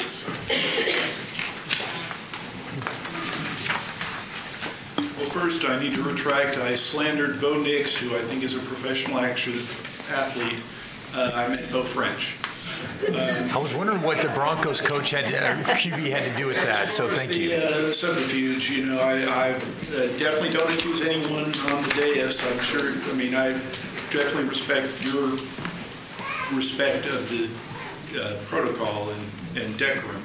But, you know, I think a lot, when I recognized a whole bunch of names after I'd sat down that didn't show, I think that's just part of the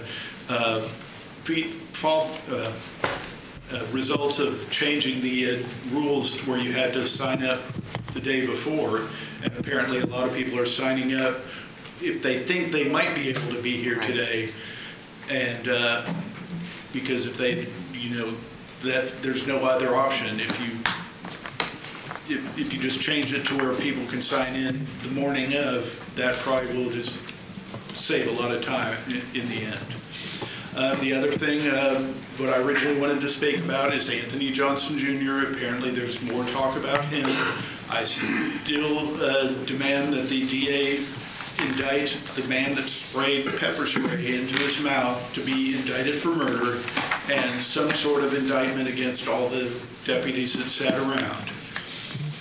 I had something else now that I'm drawing a blank on, but I wanted to mention again the Ten Commandments thing. I looked it up, and apparently that 1962 was when that thing was put in Austin. So I didn't even think about that, but I did look and see that it's pretty ugly, and maybe you could get something a little more aesthetically pleasing.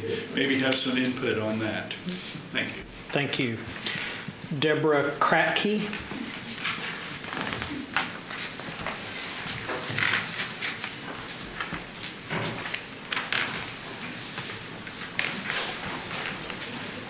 Good afternoon. I'm Debbie Kratke, and I'm proud to be a resident of Crowley, Texas, and Roderick Miles is my commissioner. Mike Moncrief was a county judge from 1974 to 1986 and went on to be a state senator and mayor of Fort Worth. He was the first one to ever explain to me about the Tarrant County Way. The Tarrant County Way, simply put, is setting aside personal discomfort or inconvenience for the greater good, acting in solidarity with unity and cooperation rather than division. Tom Vandergriff was a county judge from 1991 to 2007. He was known for his humility and focusing on service over personal gain. His philosophy was to be community-centered, action-oriented, and always aiming to make Tarrant County a better place to live. Judge Whitley was the county judge from 2007 to 2022. He believed not only my way, let those doing it do it their way. For him, the emphasis of his work was always around teamwork. He was one of my personal heroes. He says that he was a strong supporter of the Tarrant County Way, and he stated that he gave advice to incoming Tim O'Hare before he took office. And after 26 years of service as the top leader, all Whitley asked was that the collaboration continued after he stepped down. Sadly, the Tarrant County Way no longer exists. Social workers are embarrassed in public when told they could not use the ethics code of their national organization. They voted to strike language about social workers helping to end gun violence or urging the adoption of immigration reform. I've been a social worker for 45 years. And let's face it, you can cut out words, but that's just not going to work. We're still going to serve those people. We're still going to show up every day and do our job. So, my bottom line is, let's not completely destroy the Tarrant County Way. Think about it. If you work together, you can do great things. But when you choose to divide this county, you can only fail. So I would say no to redistricting and yes to the Tarrant County Way. Laura Person.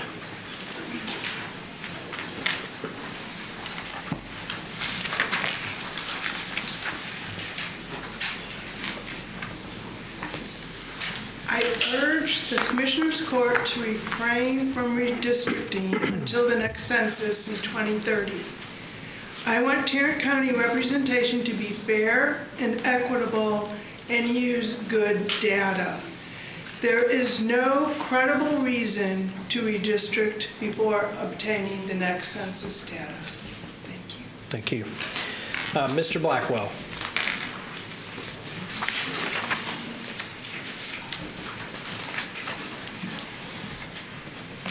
The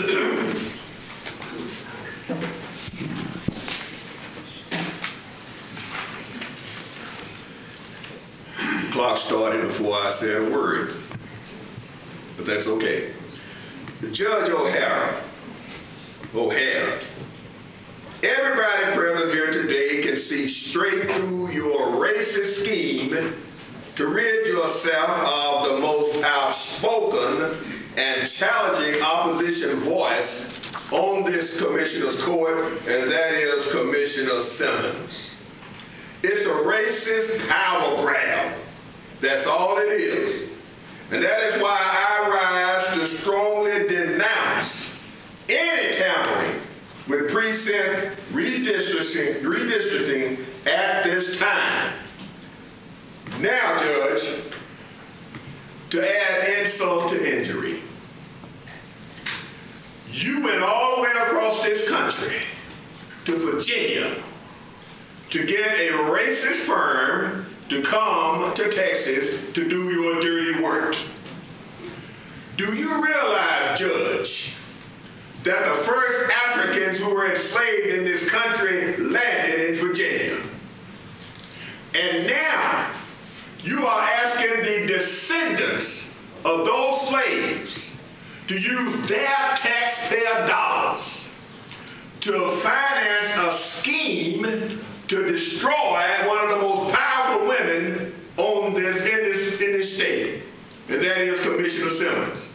We will not stand still or be silent about the activity that you do behind closed doors in the basement at 12 midnight with your cronies. That's pathetic, that's disrespectful, and we will not stand still while you try and destroy one of our own. No, we're not with redistricting at this time because we know why you're doing it. You're not doing it to enhance anybody's life. You are doing it for your own self-gratification. That's the only reason. Because you know that there is a shift in the population in these two commissioners' precincts. And your job, sir, is to make sure that her district is overpowered, is overran by mega nuts. We will not sit still. We will not be silenced. Every time we have the opportunity, we're going to address the issue, and there is absolutely no way that we can sit by and allow this travesty to continue. Thank you, gentlemen and ladies. Thank you, Mr. Blackwell. Chris Dobson.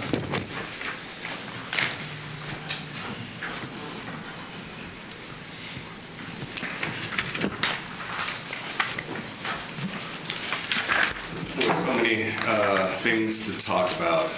Let's start with our Ten Commandments movie monument.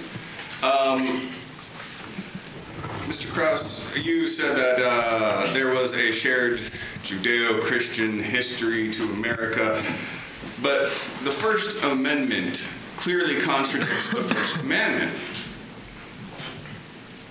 I don't see that. Now, you could go to Washington, D.C. and look at the Washington Monument, right? That is a cross. No, it's not a cross. It's an obelisk. An obelisk is a portion of a man from Egyptian mythology and religion that was lost after he's cut into a bunch of pieces and reassembled, but they couldn't find the phallus, and so they created obelisks in its honor. That does not seem to be Christian.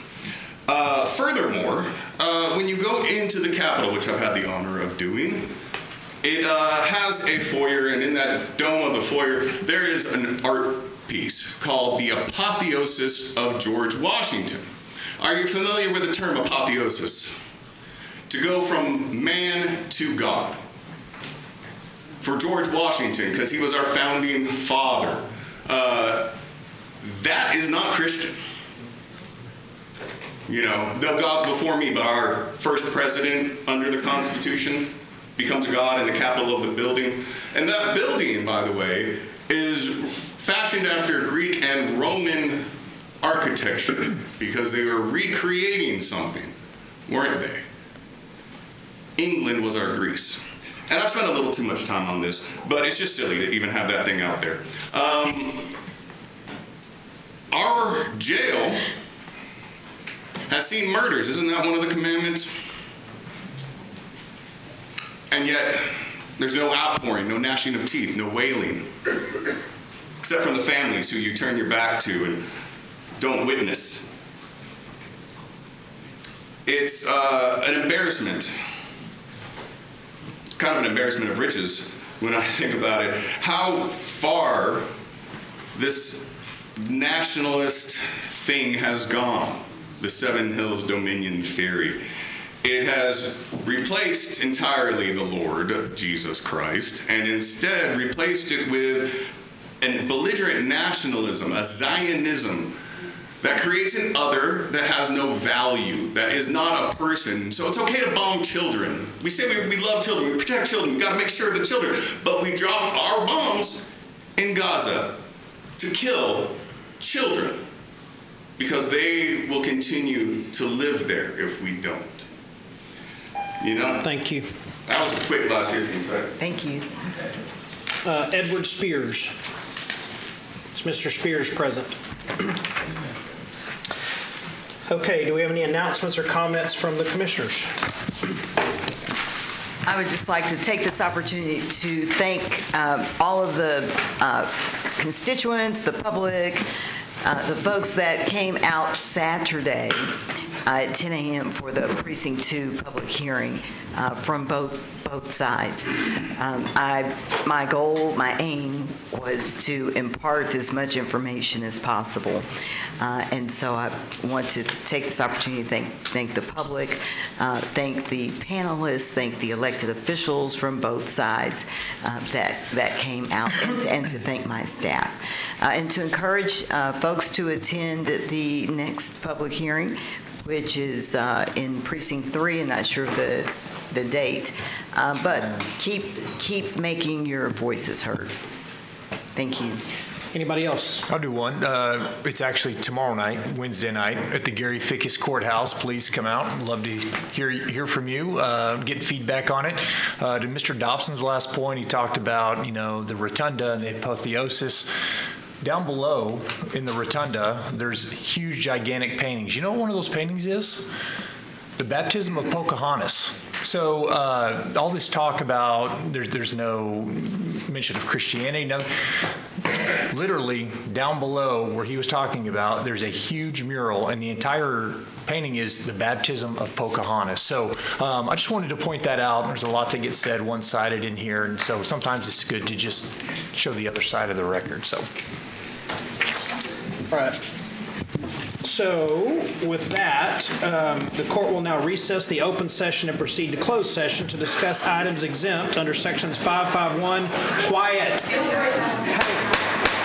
Quiet. The meeting is not over. The people and the public are still listening and watching on the video. The court will now recess the open session and proceed to closed session to discuss items exempt under sections 551071, 072, 074, 076, 087, and 0725 of the Texas Government Code. Executive session will begin promptly at 1:55. We are now in recess.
Hour and 10 minutes. We start that at 1:50. 150, yep.